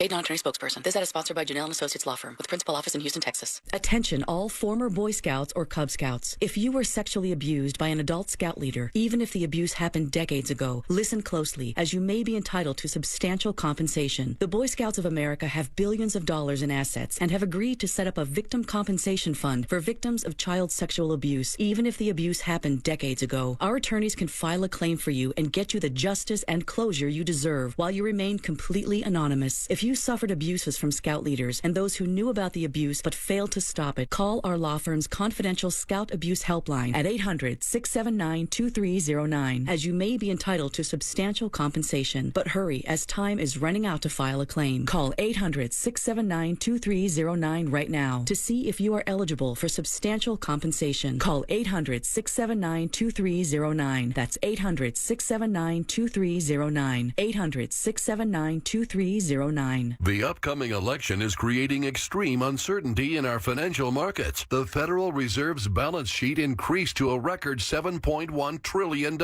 and our national debt now exceeds our GDP. Financial experts are worried about the future of our economy and the toll this will take on our equity markets. It's time for our investors to get back to basics and diversify with gold and precious metals. Gold has been on a huge run as billionaires like Warren Buffett and everyday investors investors across the country turn to gold. Gold is offering Americans the stability and growth they're seeking. Noble Gold can help you secure your family's financial future quickly and easily. Our no-hassle team of experts are available by phone to answer any questions you have. There is no time to waste. Go to noblegoldinvestments.com to download our gold guide to learn how you can protect your retirement. That's noblegoldinvestments.com. noblegoldinvestments.com.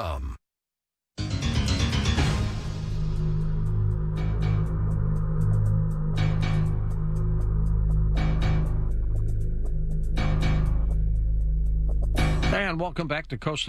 George Norrie with you, our final segment with James Whitaker. And by the way, James, thank you. You've done a wonderful job tonight. Appreciate My that. pleasure, George. Thank you so much for having me on. It's fun, isn't it? Absolutely it is. Nothing like interacting with phone callers and everything else. And Napoleon Hill and Carnegie would have been proud of you. Oh, thank you very much. There's nothing like getting it done in real time. I think I love this more than anything. Why would you say that Napoleon Hill's book continues to be one of the best sellers in the self-help industry? I mean, what's so special about this? Well, I think certainly now it has this aura about it. But, I mean, there are that many people now who have gotten such amazing results. There's a lot of books and things that come out where people aren't sure if they're the real deal. But clearly, if a book has sold, more than 120 million copies since 1937, and it's still on the top of many, many best-selling book charts today, I mean, it stood the test of time because of results. And I think it will keep selling extremely well for the foreseeable future. Absolutely. Let's go to Reno, Nevada. Annie's with us, west of the Rockies. Hi, Annie. Welcome to the show. Hi, thank you very much. Sure thing. Go ahead. James, You're on with James. George, my goodness, what a privilege. James, I'm actively listening and very interested in understanding how this entire approach is applied to corporations in this day and age. How does it work with a corporation, James? What do? Do you talk to the crowd or what?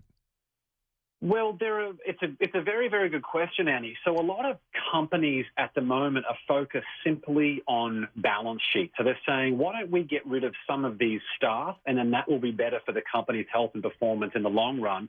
Obviously, the assumption here is that every corporation, their job is to maximize profit for their shareholders. But in the book, Andrew Carnegie's Mental Dynamite, we talk about companies like Costco, where their staff is paid double the national average, and almost 90% of them have company-sponsored health insurance. Yeah. So those are things that management of the company decided to do that would have been very, very difficult with a lot of other people sitting at that table to say, well, why would we pay these staff a lot more? Why would we give them health insurance if we don't have to? And the Costco share price has increased almost 400% in the last 20 years. I mean, there are companies like Chobani, the yogurt company, where once they hit $1 billion in sales, they decided to give away 10% of their company to, I think they had 2,000 employees at the time. I mean, having a... How many companies do that? That's fantastic. Yeah, it's great, isn't it? So there are ways to do this where you align the exact same mission, which is a really, really important point here. It's this shared vision between all aspects of the company. Just like any goal that you want to achieve, your likelihood of achieving that is entirely dependent on the number of people and the quality of those people from a resourcefulness perspective, the number of people that you can recruit towards that shared mission. Because once they join your mission, it becomes the shared mission. So from a company or a corporation perspective, I would think about what can we do from top down, bottom up. What can we do to make sure every single person in the company has an alignment of shared vision and they cooperate in a spirit of, they work together in harmony, in a spirit of friendly cooperation, giving them total access, and managers know what's going on in the trenches, and everyone is all unified behind a common vision. Annie, those are the types of things that I think from a practical application this thing can do for companies. Amazon's looking for people now, and they're going to pay a small fortune for them. It's amazing, isn't it? Yeah, Amazon. I've got a good buddy of mine who works for Amazon. So they're hiring a bunch of people. I believe they went in after Whole Foods and they cut the health insurance for people who worked for Whole Foods. But I think Amazon, their idea behind what they try to do, apparently they're very tight with the perks that they offer their staff. I think it's hard to even get any decent tea or coffee or milk in the Amazon office compared to companies like Facebook and Microsoft that offer a lot more perks. But what Amazon does really well is they focus so much on maximizing that shareholder value and having that clear vision. So to the best of my knowledge, I don't work there, but I believe every time you get to your desk, like literally every day you get to Amazon and your computer, it says, do you know what work you need to do today? Or words to that effect. So everyone is very, very clear on the mission and their role in that mission. When Bezos put together Amazon, of course, it was just a selling book online company that just exploded. And I think his ex-wife was the one who was responsible for developing the business to go beyond books. Have you heard anything about that? Yeah, it's an amazing story from a couple who were essentially working out of their garage. And I actually think a real testament of their character is the way that they were able to handle their divorce. I mean, how many divorces do you see that make the tabloids for year after year after year? But this was settled fairly quietly. Right. They both seem to be very respectful of each other, and I think that's a really good thing to do. But to basically become the wealthiest person in the world after selling books out of your garage, and books are a bulky, truly remarkable, difficult item to ship, and obviously a lot of physical inventory, but they've done very well. And even things like Amazon Web Services is a really significant arm of their company that brings in a lot of profitability. What's interesting, too, is the bricks and mortar businesses of the past, like Carnegie's steel company. Now you do it with the internet with minimum investment. Certainly, yes, certainly the push to remote work. I mean, everyone's been talking about the changing face of work in the last 40 years, but it's really happened in the last 4 months that we've moved to an entirely new era of working at home. So I think it's really made people think about what is a good business. So to me, I think the two toughest businesses are a restaurant. It's very, very difficult. Very difficult. And a clothing company. I mean, when you've got companies like Amazon and H&M that can produce the exact same shirt that you're making, they can make that for 20 cents.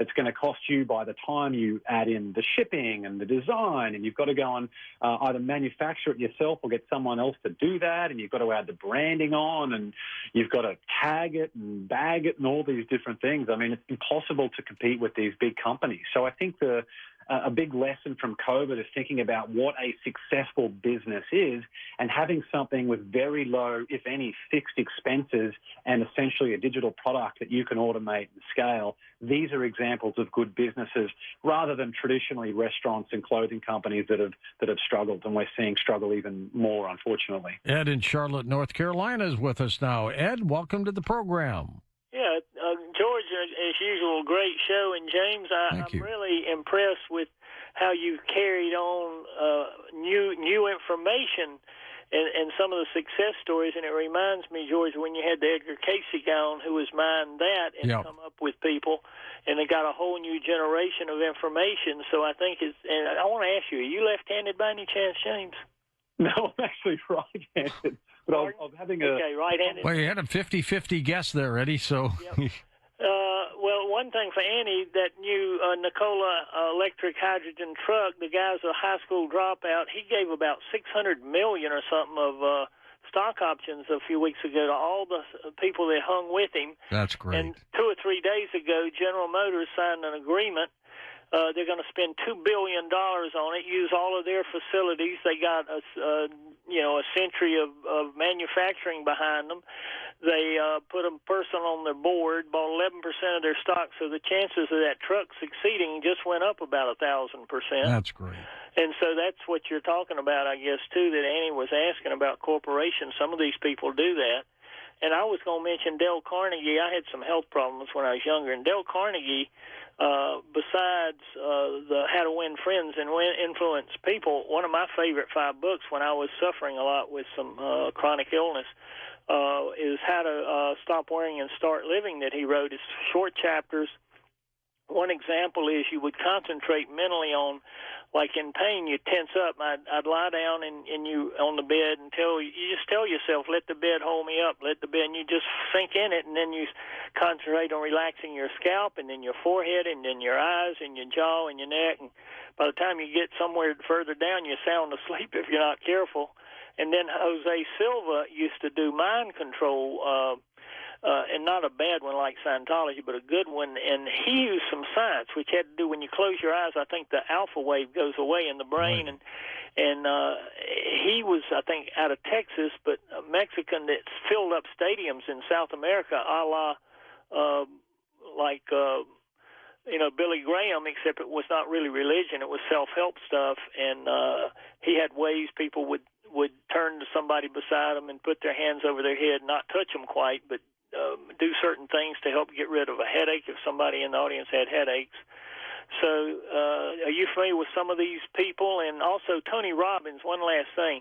I think George hit it on the head at 10 years old because he had an overweight brother. My understanding, Wall Street Journal did a thing early in his career when he was a big success, and he kind of shunned him and didn't help him, and he just had about a bunch of people burn their feet walking over coals. They had to go to the hospital. So didn't work. Yeah, it's amazing the power of the mind, Ed, and I'm happy you've recovered from your health issues. There's a man by the name of Wim Hof who actually he climbed a great deal of Mount Everest in a pair of shorts. I mean, the power of the mind and the link between our physical being is something that we're still really scratching the surface on. But actually in Think and Grow Rich, the Legacy, we talk about how it's now scientifically proven that positive thoughts lead to more constructive efforts too. So I think what the future will hold as technology and scientific evidence advances, we're only going to see stronger links between the power of the mind and the physical being. First-time caller Ruth in Albany, New York. Welcome to the program, and good morning, Ruth. Yes, good morning. Enjoying the guest so much. I remember the first job I ever got was in the sales department for a very high-end bridal company, and I had no experience, but they believed in me. So what did they send me home with the first day? A book by Napoleon Hill. And I read it from cover to cover, thinking, it's the least I can do. No one else of the new recruits read the book. I asked them in the break room. Nobody bothered, but I read it. Guess what happened to me after I was there 1 year? I kept winning month after month after month, top salesperson. This was wholesale. By the end of the year, I beat every single outside salesperson, the ones who travel and show gowns. Good for you. And everything. I beat every single salesperson on the road and every single salesperson in the building. And did the company reward you by any means? Yes, I got bonuses every time I won. That's great. And do you think it was the book that helped you? It was a combination of dire circumstances. I had to get a job. I needed the money. I was a single mom at the time. And the fact that this book just gave me some great ideas. Just be yourself, be articulate, and don't overspeak. And never ask for a sale. That's one of the biggest things I ever learned. Never ask for a sale. You merely just suggest to them, and if you're in person and meeting them in person, you shove a beautiful pen towards them and give them, here's the papers, and most of the time they will sign for them. They'll do it. Yeah, but it's just a mistake to ask for the sale. Go ahead, James. Yeah, Ruth, in America, people spend 5 times the amount of money on books. They spend 5 times the amount of money on lottery tickets than they do on books. And, you've got a 1 in 300 million chance of winning the lottery jackpot. But people can go and pick up a book like Think and Grow Rich or Think and Grow Rich, The Legacy, or the new book, Andrew Carnegie's Mental Dynamite, for $10 or $20 that will give you a massive return on investment, clearly like what happened with your life. And it reminds me of the quote that says, those who say it can't be done shouldn't get in the way of those who are doing it. You're a proven testament of someone who took the time to go and implement these things and consistently over time, which has led to these amazing results. So thank you so much for sharing that. I think Napoleon Hill would have been a great radio interview, don't you, James? Yes, certainly. I wish you could get him on, George. That would have been fun. Well, sometimes we channel the ghosts and things. You never know. Might be able to pull that off. What's your next project, James? So my next project actually is this event, We Are Podcast, coming up in November. So apart from that, just focusing very much on my own podcast, which people can check out. It's called Win the Day with James Whitaker. It's available on Apple Podcasts, Spotify, and YouTube, and everywhere you go and find podcasts. Good for you. How long have you been doing that now? Been doing that now for about a year, but I just started interviewing guests, and the one next week coming out I'm very excited for because it's one of the top mindset and behavior experts in the world. So we're going to talk about how people can get rid of the old habits that are bothering them and start implementing some new habits that are going to help them transform their lives. Fantastic. James, thank you for being on the program. You do keep in touch with us, okay? George, can't thank you enough for the opportunity. Thank you so much for having a great show. James Whitaker's website, jameswhit.com. It's all linked up for you at coasttocoastam.com. We've got a series of great programs for you all week long, so stick with us. For Dan Galante, Tom Danheiser, Lisa Lyon, Lex Lonehood, Sean Ladesor, Stephanie Smith, Chris Burrows, Tim Banal, Ian Punnett, and George Knapp. I'm George Norrie, somewhere out there on Coast to Coast AM. We'll see you on our next edition. Until then, be safe, everyone.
DraftKings Sportsbook, America's top-rated sportsbook app, has moved the spread to Kansas City plus 101 points for all users. Download the DraftKings Sportsbook app and use code IHEARTWV. That's code IHEARTWV for a limited time, only at DraftKings Sportsbook. Must be 21 or older, West Virginia only. Eligibility restrictions apply. See DraftKings.com/sportsbook for details. Gambling problem? Call 1-800-GAMBLER. DraftKings is a partner of Hollywood Casino at Charlestown Races. All games regulated by the West Virginia Lottery. Please play responsibly.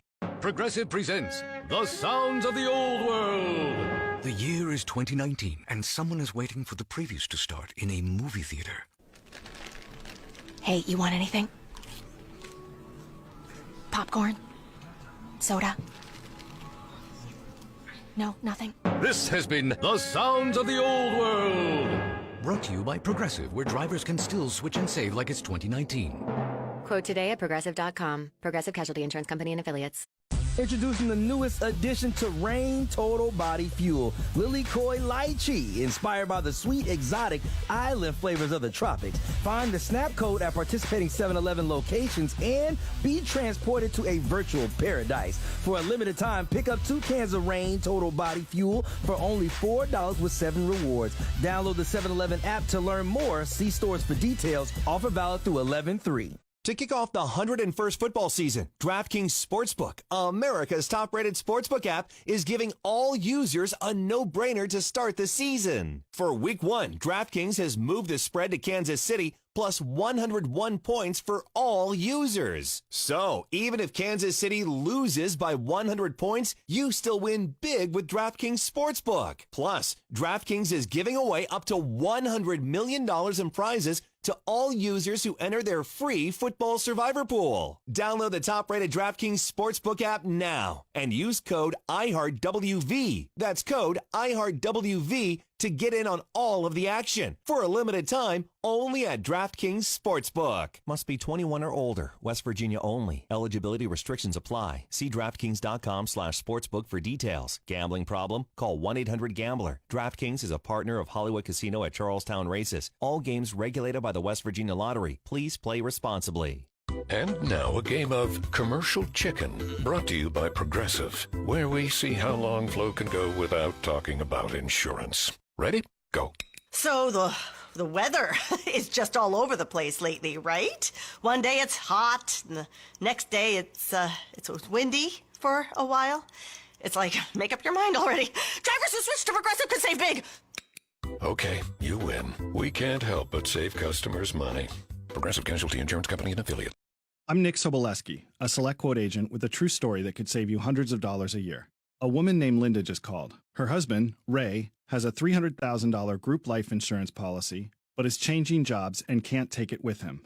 Well, I shopped the many highly rated term life insurance companies we represent and found Ray, who is 41 and takes medication to control his cholesterol, a 10-year, $500,000 policy for under $27 a month.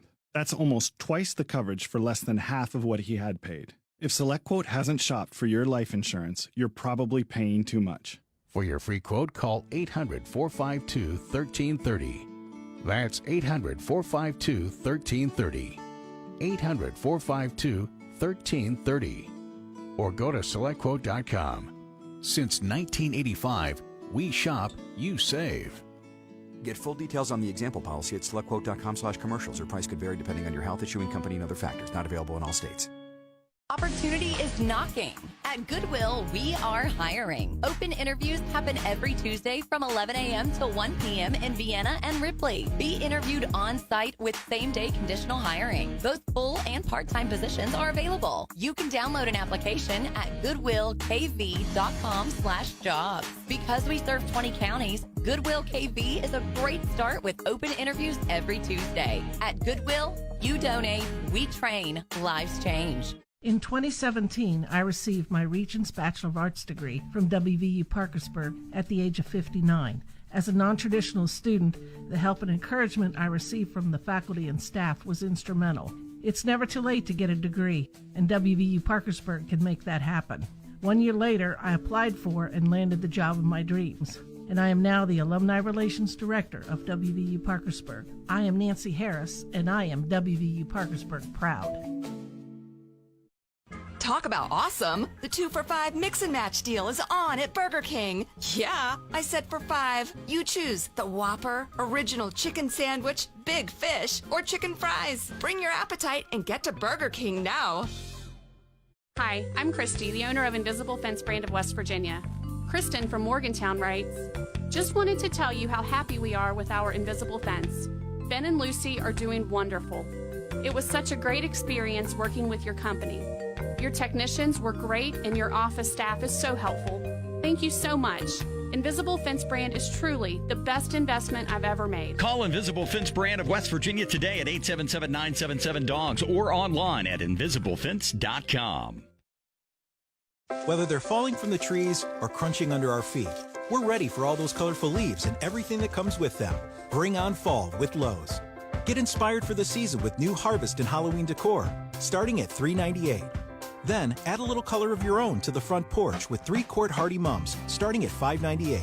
Find all things fall at Lowe's.com and enjoy smarter, easier curbside pickup through the Lowe's app. Selection and pricing vary by location while supplies last. U.S. only. Mums in store only. Excludes Alaska and Hawaii.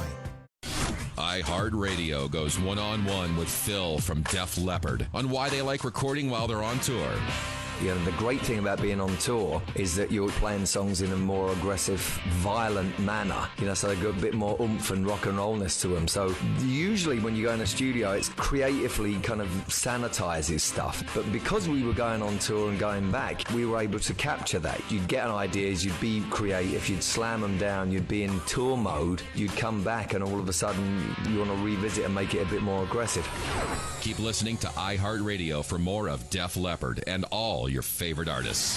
iHeartRadio goes one-on-one with Brad Paisley to weigh the pros and cons of opening or closing a show. George Jones and Conway Twitty used to fight about that because they had gotten older and they were on tour together, and they had there was a tour for a while that was Conway Twitty, George Jones, and Vince Gill, and Vince was always in the middle. And Vince was like, I shouldn't be closing. I shouldn't be after either of you. But they would fight and flip coins as to who could go first, so they could go home. It was hilarious. And I'm not to that point. I like closing. I'm not in any hurry. It was funny though to see Scotty McCreery at the festival, and I got together with him that day and said, "Hey, will you come sing Celebrity during my show?" And he did. He had to get out of his pajamas. I was so early, and he came onto the bus and he said, he talks. He was like, Man, I got to tell you, I thought it'd be a lot longer before I was closing, but all right. Keep listening to iHeartRadio for more Brad Paisley and all your favorite artists. KFI, AM 640.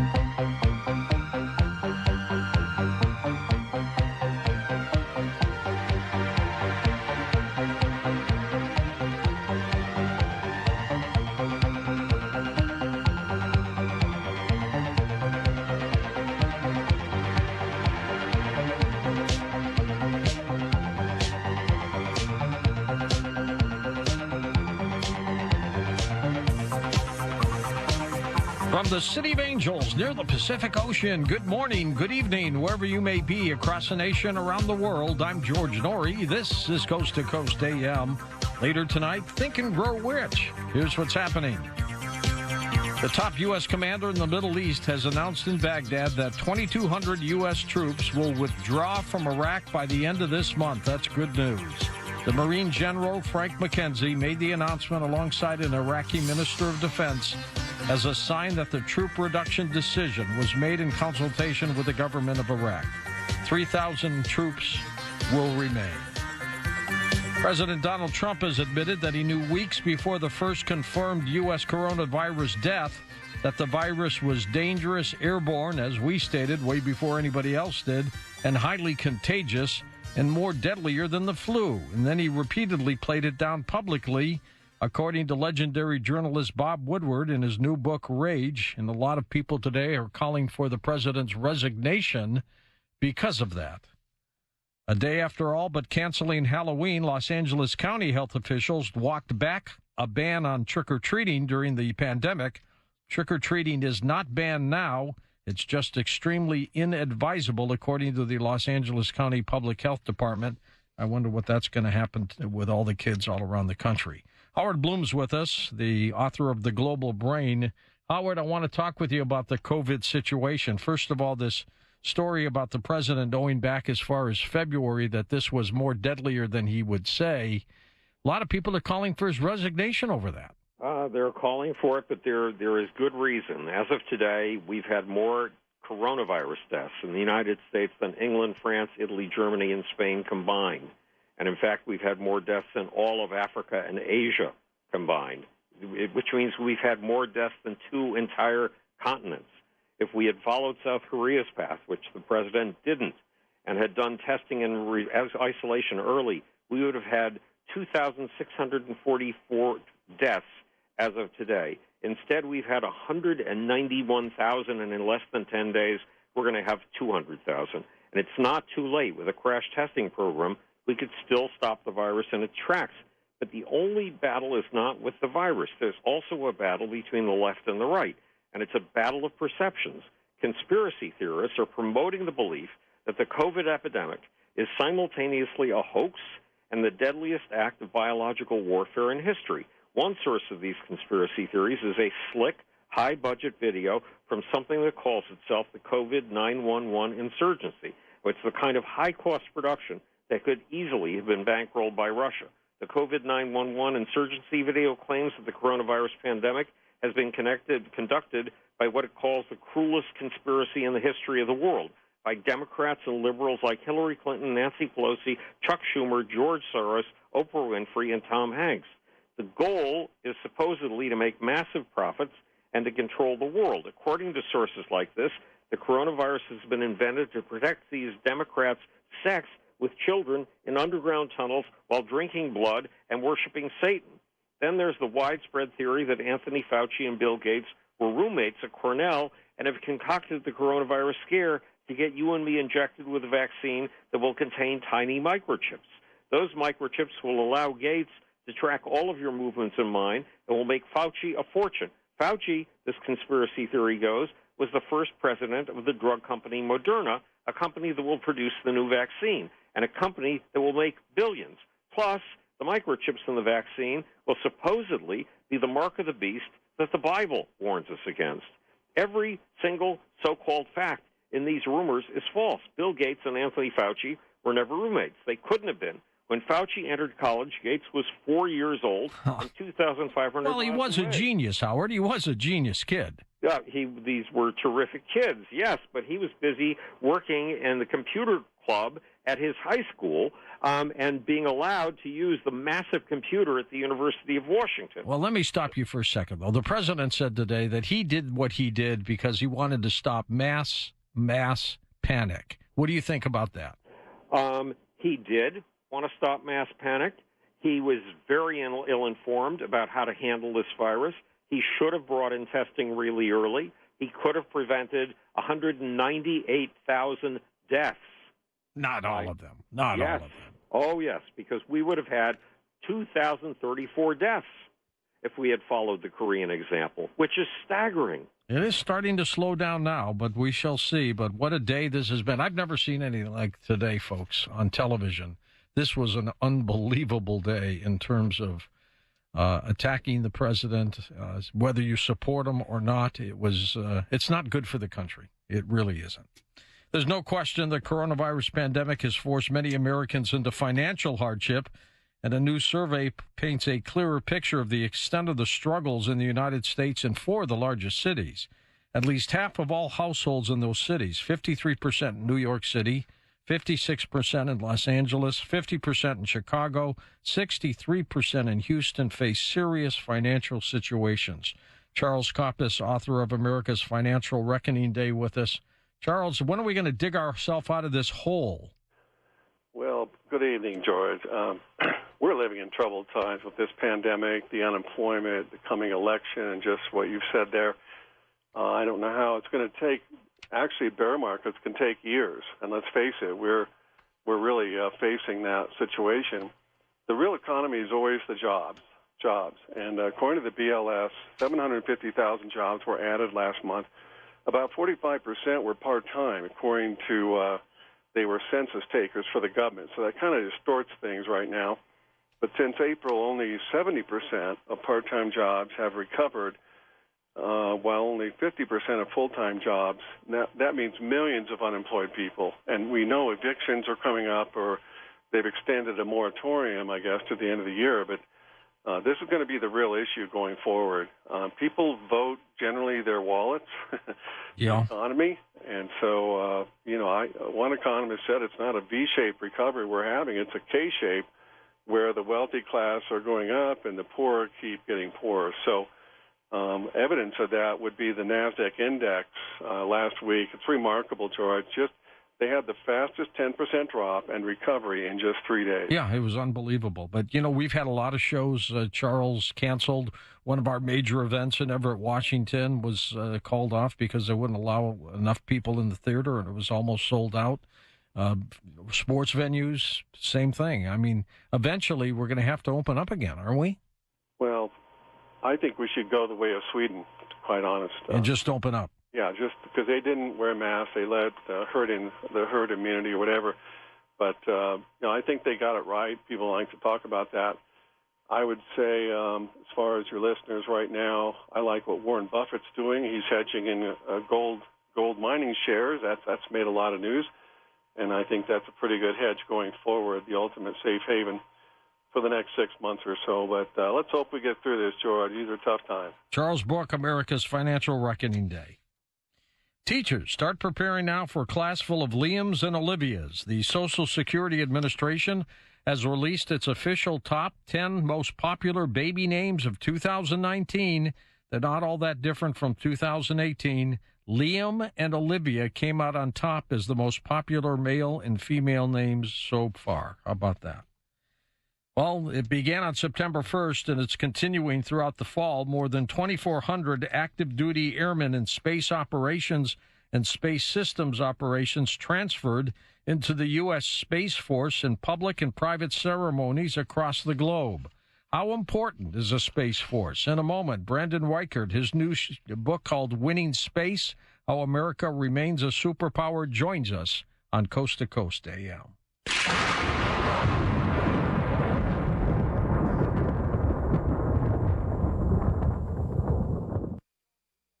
Christine Rose, how did you become involved in holistic health and healing? By being extremely ill and trying to find a solution.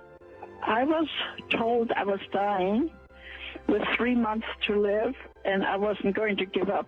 Helmut Keller researched it, and that is why we are so fortunate to have Carnivora today. I was treated by him every day with Carnivora, and it's phenomenal. It's phenomenal.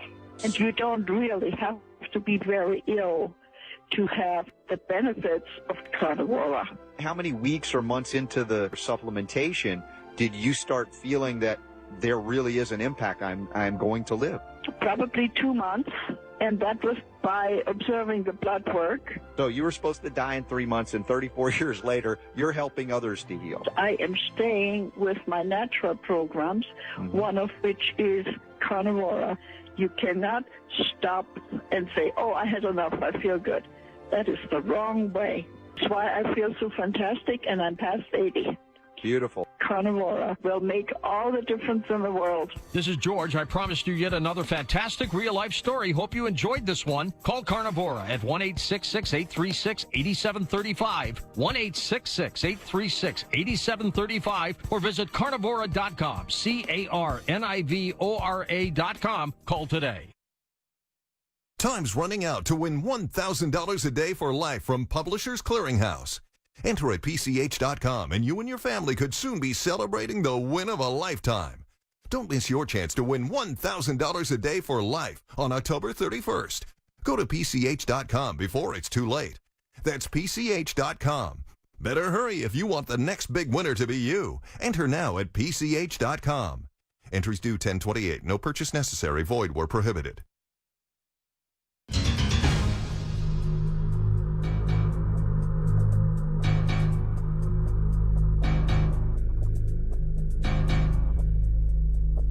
And welcome back to Coast. George Norrie with you. Brandon Weichert with us, geopolitical analyst, manages the Weichert Report, World News Done Right, holds a Bachelor of Arts degree in political science from DePaul University, and MA in statecraft and national security affairs from the Institute of World Politics in Washington, D.C., a recovering congressional staffer. Weichert travels the country briefing audiences on concepts related to space warfare, alternative energy, biotech, quantum computing, nanotechnology, and other technologies as well. His book is called Winning Space, How America Remains a Superpower. Very important book, by the way, Brandon. Thank you for writing it. Well, thank you for that, and thank you for having me. And it was a very nice introduction. I'm glad to be here. How important is a Space Force? It's amazing. And first of all, was it President Donald Trump who gets credit for this, or was this in the planning stage before he even got elected? No, he should get credit for it. They've talked about this at the Pentagon. I remember reading about this. You know, I've met Donald Rumsfeld many times, spoke to him in 2014 or 15, and he knew that I was interested in space, and he was telling me about how, you know, when he was in the Secretary of Defense before 9/11, one of his big pushes was to try to get Space Force going, but they couldn't get it out of the gate, and there was no support for it from either party. So this was something that President Trump really glommed onto, and you know, he really ran with it. It was something that sort of someone put the bug in his ear. I know some people from the campaign came out to some of my lectures, literally were taking pictures of my slides where I talked about space dominance and the need for an independent space force, and 3 or 4 days later, the president's using those exact same terms. And I know that he has really hired people for space policy, both on the military side and the civilian side, who really have a commitment to space in a way that we really haven't seen since probably JFK. Trump's really interested in it. He's really, really gung-ho about it.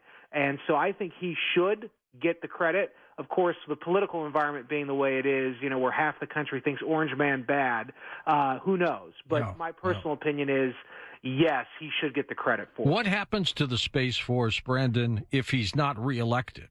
Well, and I just had an article in Real Clear Politics a few days ago about this, and basically, because Space Force is an act of Congress, the next president can't just outright kill it. What the next president can do, though, and remember, Space Force is the smallest branch of the now 6 branches. Right. U.S. military. I just mentioned just a few thousand people signed up exactly. for it already. Yeah, I heard that. Yeah, and so it's the smallest branch, and really personnel is policy. So what the next administration can do, and there are many military officers I've met, particularly of the Air Force side, who really are skeptical about Space Force and feel that it's going to infringe on their budget. So what the next president, if Trump does lose, or even if the president after Trump, the next president can assign people to run Space Force who will be inimical to Space Force's mission and will do everything it can to undercut the program from within.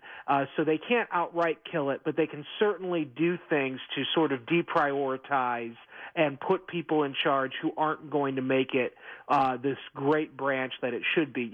One of my mentors, Dr. Owens, loves to say that the 19th century was sea power. Well, the 20th century was all about air power, and I say the 21st century is going to have to be about space power. I had got an email in from one of our listeners right before you came on tonight, and they said, "Isn't it a shame we have to militarize space?" And I said, if we don't, the Russians and Chinese will.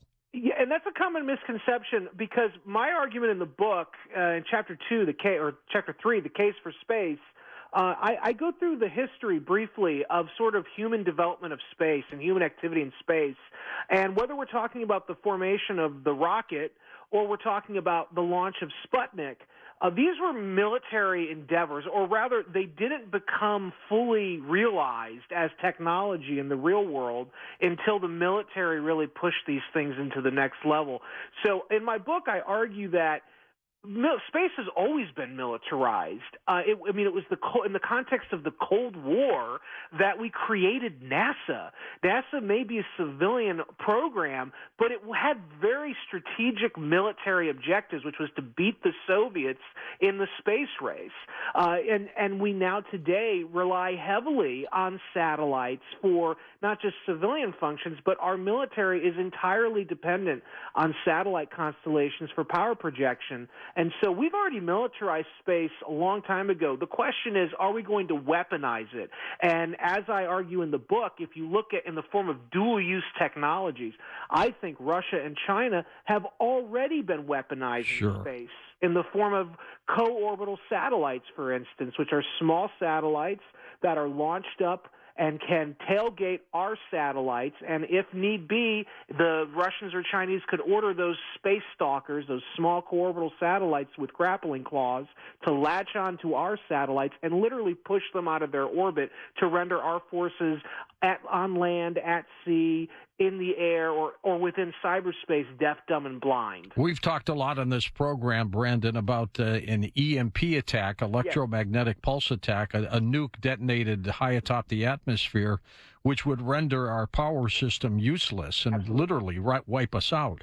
I think the Russians and Chinese, and we probably do too, have nukes in space.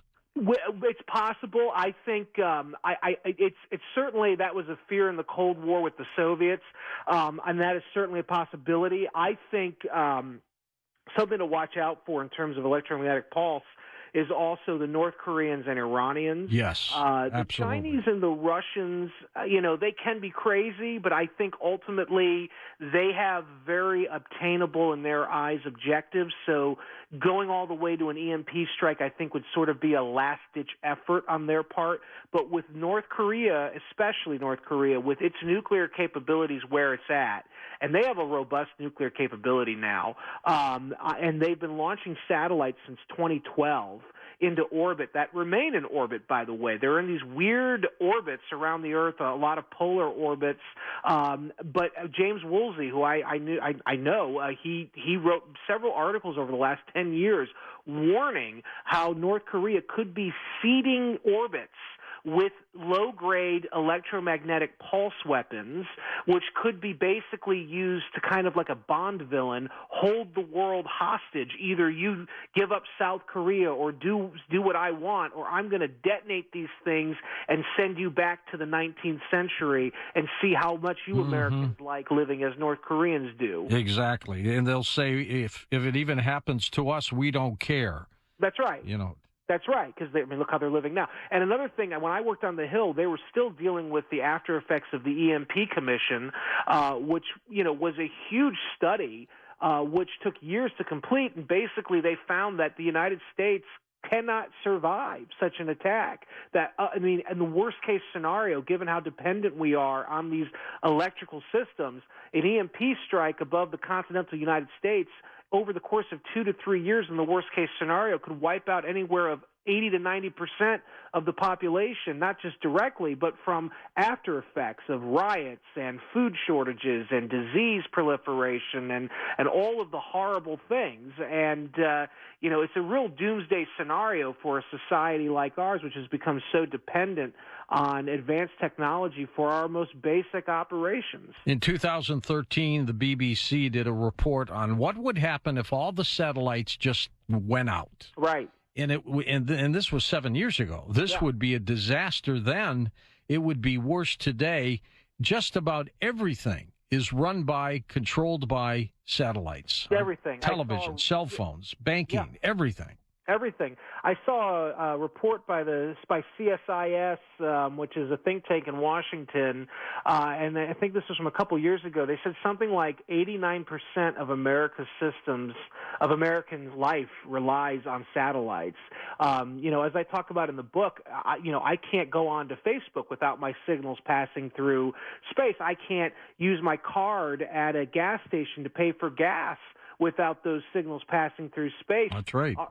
Our military, we talk a lot about what's going on in the South China Sea right now with China, building up their naval capacity, possibly starting a war with us. Well, China wants Taiwan, Brandon. You know that. Of course they do. Of course they, yes, or going after Taiwan. And the one thing you have to remember is the Navy relies on a satellite network known as MUOS to basically coordinate its deployment. And any fight with China would be predominantly a naval fight. And the Chinese know about the MUOS constellation, and you can rest assured, or maybe not rest assured, but be panicked, that the Chinese have developed capabilities to deny access, the U.S. Navy access to that satellite network that could render our Navy basically useless in a fight. And they would be supposedly the tip of the spear in a fight against China. That spear would be seriously blunted. And, earlier this week, China surprised the world by launching a reusable spacecraft, a mini space shuttle that successfully orbited the planet and returned to Earth yesterday. Upon its return, though, it released a smaller object into orbit that NORAD is now tracking. I believe this is another form of those space stalkers I spoke about earlier, those small co-orbital satellites that can ram our larger satellites and knock them out of orbit. The Russians have been deploying systems similar to that for years now for intercepting covert transmissions between our satellites and also potentially for ramming those satellites. And so it appears to me that China and Russia both, for their own geostrategic reasons, are ramping up their counter space capabilities to, whenever they're ready, deny the United States its ability to coordinate, mass, and attack, or rather defend, say, Eastern Europe from a Russian attack or Taiwan from a Chinese attack. Okay, stay with us, Brandon. We're going to come back and talk more of your incredible story here, winning space. Next hour, we'll take phone calls with you on Coast to Coast AM. Coast Insiders, the new version of the Coast to Coast AM app, is now available for iPhone and now Android 4.0 and above. Listen live or on demand, anywhere, anytime. Go to coasttocoastam.com and download it today.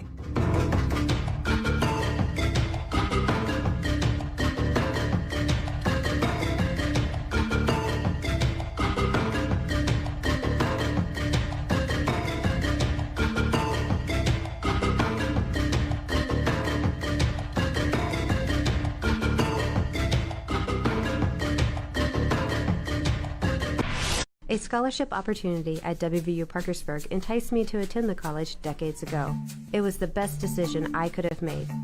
Finding a campus that welcomed me, encouraged me to succeed, and helped me get my first newspaper job.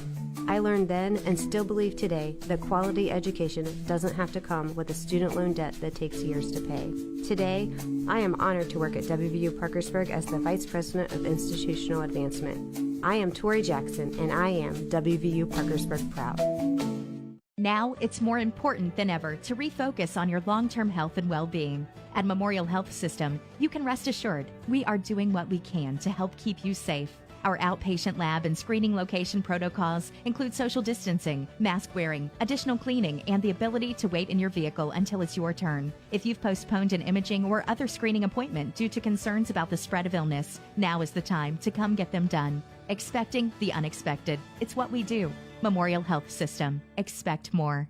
Opportunity is knocking. At Goodwill, we are hiring. Open interviews happen every Tuesday from 11 a.m. to 1 p.m. in Vienna and Ripley. Be interviewed on site with same-day conditional hiring. Both full and part-time positions are available. You can download an application at goodwillkv.com/jobs. Because we serve 20 counties, Goodwill KV is a great start with open interviews every Tuesday. At Goodwill, you donate, we train, lives change.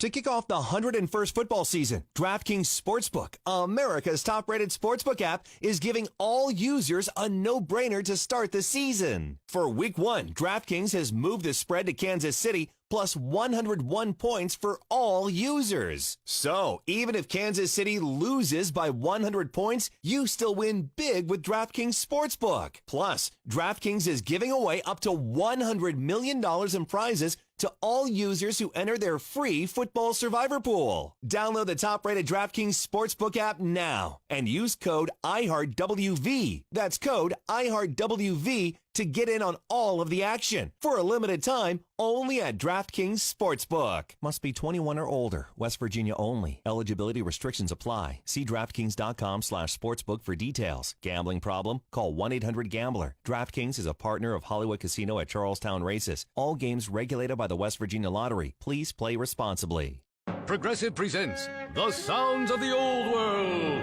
The year is 2019, and someone is waiting for the previews to start in a movie theater. Hey, you want anything? Popcorn? Soda? No, nothing? This has been The Sounds of the Old World. Brought to you by Progressive, where drivers can still switch and save like it's 2019. Quote today at Progressive.com. Progressive Casualty Insurance Company and Affiliates. The free iHeartRadio app is #1 for music, radio, and podcasts, all in one. Discover a new podcast from our library of over 350,000 titles. Here's an iHeartRadio podcast preview. On June 6, 1984, a well-known Beverly Hills con artist named Ron Levin vanishes without a trace.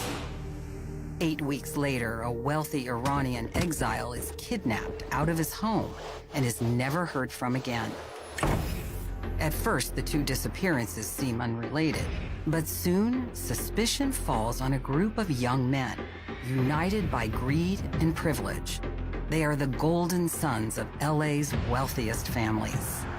They drive matching BMWs, wear tailored Armani suits, lunch at Spago's, and run up tabs at LA's hippest hotspots. They call themselves the Billionaire Boys Club. They are united by a common goal. They want all the riches and status they were promised since birth, and they'll stop at nothing to get it. Their leader is Joe Hunt. He's 23 years old, charming and charismatic, and a master of mind games. But Joe's real talent lies in fleecing millions of dollars from wealthy investors in a high-stakes Ponzi scheme. I'll be alone each and every night. While you're away, don't forget to write. Bye-bye, so long, farewell. Bye-bye, so long. See you in September.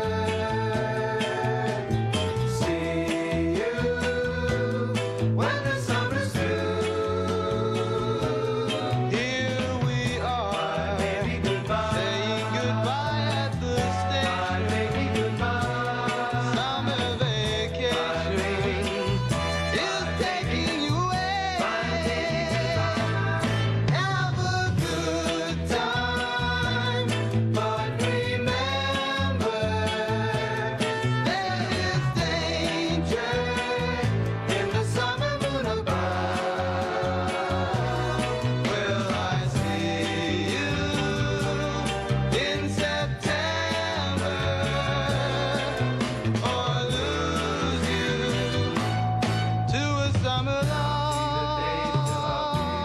From the City of Angels, Premier Networks presents Coast to Coast AM with George Norrie.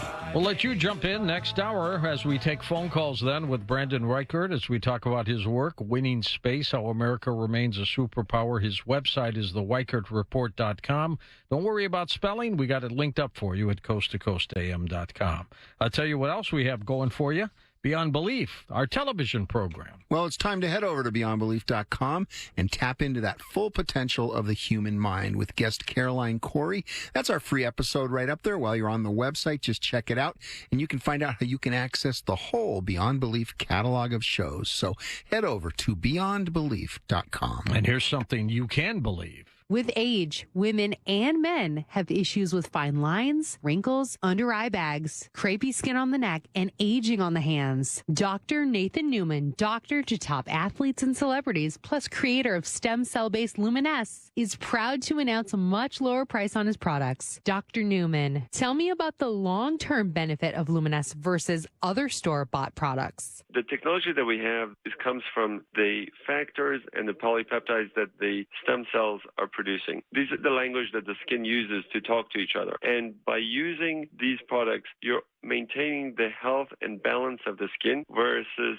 other products that we used to have before this technology came about was only putting something to cover the skin. It was never really to help to maintain the balance of the skin. So when we're using the Luminesse, Caroline, we're going to continue to have a very healthy and beautiful looking skin that will be maintained and will continue to get better and better over time versus when you're using a moisturizer or when you're using most of the other products that we had before this technology, you would only get sort of the moisturizer right then, and then that was it. There was no long-term benefit. Thank you, Dr. Newman. For several years, we have offered Luminesse products and decided a price reduction was in order, so more can enjoy the amazing benefits of Dr. Newman's stem cell-based Luminesse. Shop now at healthylooking.com or call toll-free 800-604-3129. If you would like to try Luminesse, how about our starter kit, postage paid for $19.99? See the full line of products from Luminesse, plus our starter kit offer at healthylooking.com. That's healthylooking.com or call 800-604-3129. Luminesse from healthylooking.com.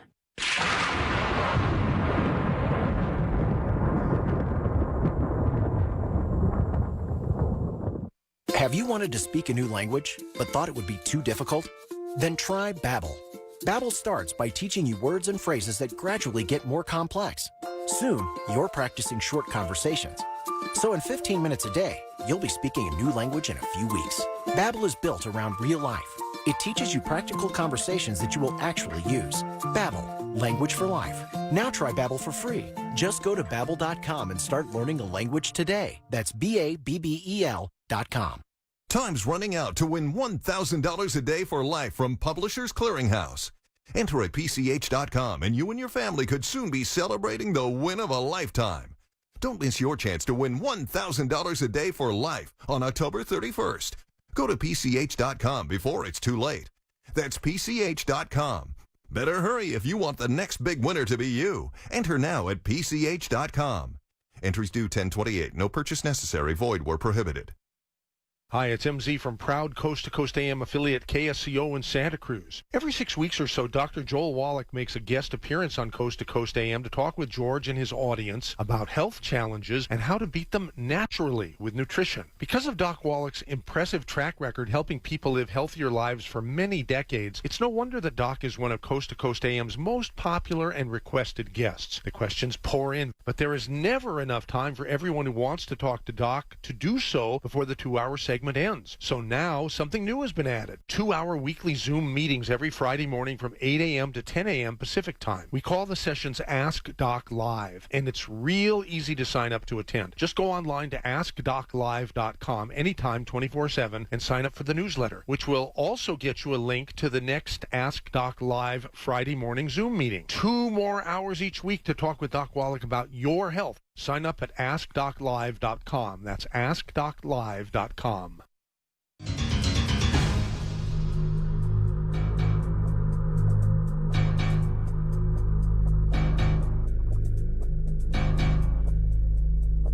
And welcome back to Coast. Brandon Weichert with us. We're talking about his work, Winning Space. And where do people get your book, Brandon? Oh, you can get it on any online retailer, Amazon. It's coming out September 15th, but it's available for pre-order now. Now, the Space Force itself, if we had 10,000 members, they're not all going to be up at space at one time. What do we need them for? Well, basically, right now, no member of Space Force or any other branch, unless they're in NASA, is going to be physically in space. Inevitably, right now they're doing all the remote sort of, monitoring of satellites and whatnot and ground stations. But inevitably, as I argue in the book, we're going to need to adapt a strategy for actually having, I don't think they've quite decided on the term yet, either spacers or space troopers. We're going to need to develop a strategy for putting actual Space Force members in orbit to man military space stations. The Defense Innovation Unit over at the Pentagon has already begun putting feelers out for the last year and a half for proposals for military space stations, which would be used to sort of house personnel as well as to allow for sort of tripwires in space, put them near sensitive systems and make it harder for China or Russia to knock out our satellites. It's sort of like NATO, where we put our forces right in the kind of crosshairs of Russia, or back in the day, the Soviet Union, with the logic being that they're going to be a little less likely, unless there's a real crisis, to take a shot at our people. Right now, it's a low-cost endeavor, relatively speaking, for China or Russia to target unmanned systems in orbit. But if you put military space stations, command centers up in orbit, and you create sort of, swarms of satellites commanded by those space stations, you'll have line of sight will be much better than it is from Earth to space. It'll be line of sight from the military space station to the potential satellite swarms. You'll have C2 functions that'll be better. And so that's inevitably where we want to get to, I think, is having actual personnel in space, as well as being able to deploy personnel from space, drop them into a combat zone. These are things that this was the sustained program that the Marine Corps and Special Forces were in 2002 very interested in, and now I think they're starting to look back into that program again, using a space plane similar to what Branson is using with the Virgin Galactic, weaponizing it and using it to deploy kind of hunter-killer teams on Special Forces missions, sort of to avoid some of the legal issues that come with overflight rights as they currently exist, dealing with the war on terror, for instance. So these are things that are in the very early stages of discussion right now at a doctrinal level for Space Force, and I think that's where we're going to go. But in terms of where we are now, Space Force really is just manning sort of terminals at military stations in Colorado and California, and they're doing everything remotely. But eventually, we're going to need the infrastructure to be able to support actual military operations with military personnel in space. Brendan, take us through a hypothetical space war. What's actually happening? So it would be not as sexy as it appears in either Star Trek or Star Wars, unfortunately, but it would be very lethal in terms of the ramifications for us here on Earth. Basically, one day we could wake up and no cell service, for example. No cell service, no ability to call 911, no ability to nothing. I mean, your anything electronic that requires a signal will be disrupted. It will, at the very least, be laggy, but it would probably be totally disrupted because the system would become overloaded. I have friends in the Navy who say, yeah, but we have undersea cables that we could offload a lot of the operations onto, and I just think that's a laughable concept. First of all, they can nowhere near handle the load of a modern society like ours, and second of all, everyone in the world, all the intelligence agencies, know where those lines are. In the Cold War, both we and the Russians were experts at tapping in and cutting those lines. The Chinese have the same capability with submersibles, so that's not a really good backup plan. We can't rely too much on drones because they're not as effective as satellites with handling the load long term. So we would be deaf, dumb, and blind as a society. They could use lasers to blind satellites temporarily. They could use traditional anti-satellite killer vehicles. Basically, think of a missile launched up from the Earth, tracks a satellite in orbit, knocks it out, creates a debris field, of course, and that could cause a lot of secondary and third tier damage to nearby satellites. It's the Kessler syndrome. Basically, it creates a ricochet of debris that knocks out everything in orbit, and then you've got a real catastrophe on your hands. Or they could use what I was talking about earlier, which were the space stalkers, the co-orbital satellites, to physically push our satellites out of orbit. And I actually think that is the most likely method of attack, because I think that has the least chance for unintended damage. The whole thing about a space Pearl Harbor, as I talk about in the book, is for Russia or China, they're going to want to minimize secondary damage. They're not going to necessarily want to take out satellites that belong to countries other than the United States and our allies. How do they know? Well, we have an international registry. So the UN maintains an international registry of all satellites in orbit. There's like 2,000 satellites up there, right? There is a national registry. Then the FAA also, federal government also has registries, and basically it is not that difficult for a foreign rival to figure out where our systems are. About 5 or 6 years ago, the Russians took great joy in publishing photos they took of very sensitive, what were at the time newer surveillance satellites that we had just put up, and they found them within no time. It's not difficult for a dedicated enemy with the kind of capabilities that Russia, China, or ourselves have to be able to track and sort of figure out what our satellites are doing. Even when we don't publish exactly what their mission is, it's pretty obvious. You can determine from the orbit and sort of what they're focused on, what exactly the satellite mission set is and how sensitive or important it is. Satellites in geosynchronous orbit, which is the furthest orbit away from Earth, those are where our most sensitive satellites and most vulnerable satellites are. Those are where the early missile warning satellites are. That's where a lot of the MUOS constellation I talked about for the Navy. It's where the wideband global SATCOM constellation is for the Army. You've got surveillance satellites up there. A lot of things that can be very bad for us if we lost are up there. And by the way, in 2013, the Chinese, under the guise of a scientific mission, they began testing systems that can actually reach into geosynchronous orbit and obviously threaten our systems there, and the Russians have the same capability. They even blew up one of theirs, and we were concerned about the parts hitting the ISS and everything else. That's absolutely. Well, you're talking about the 2007 Chinese ASAT test, which I identify as being year zero. 2007 is year zero in the new space race. That was the year that the Chinese, out of the blue, did this very dangerous, very sloppy test where they launched an anti-satellite missile up at one of their derelict weather satellites, blew it up, and created, and it's still in orbit today, it created the largest debris cluster in the history of human and you don't need a big piece to damage something, right? Think of the film, you're right, and think of the film Gravity with Sandra Bullock and George Clooney. Right. The whole story of that film was that the Russians woke up one day and decided to randomly test an ASAT weapon, which accidentally created this cascade of destruction, which knocked out the entire global satellite constellations, and of course created all kinds of problems for the characters in that movie.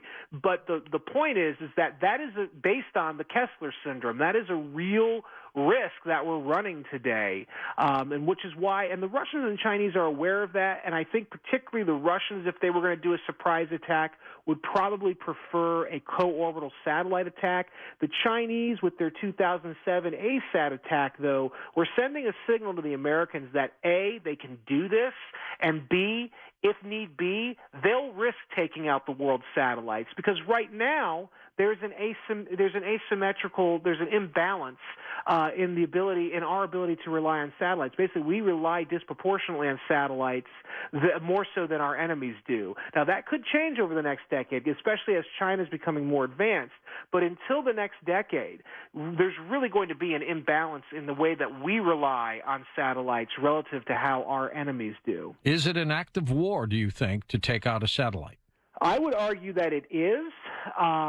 There is some gray area, especially we're talking about things like a laser attack, which temporarily blinds a satellite. My understanding is basically a laser fired at the optical gear of a satellite that temporarily shuts down a satellite, doesn't necessarily permanently destroy it. It makes attribution more difficult, and the satellite basically shuts down and kind of opens its solar energy cells up to the sun to recharge, and you basically have to hope that the ground operators can reconnect with it. And in the meantime, that creates a gap in our surveillance, communications, early missile warning systems, which would give the Chinese or the Russians a window of opportunities to exploit and surge their forces into a contested part of the Earth.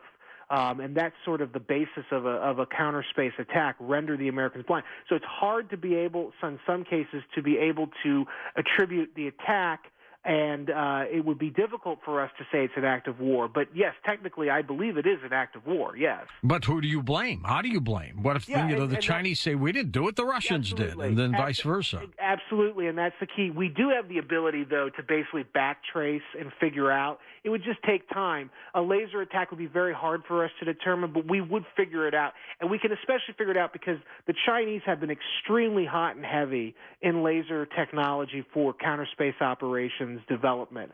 And so we have ways. It's just like with cyber attacks.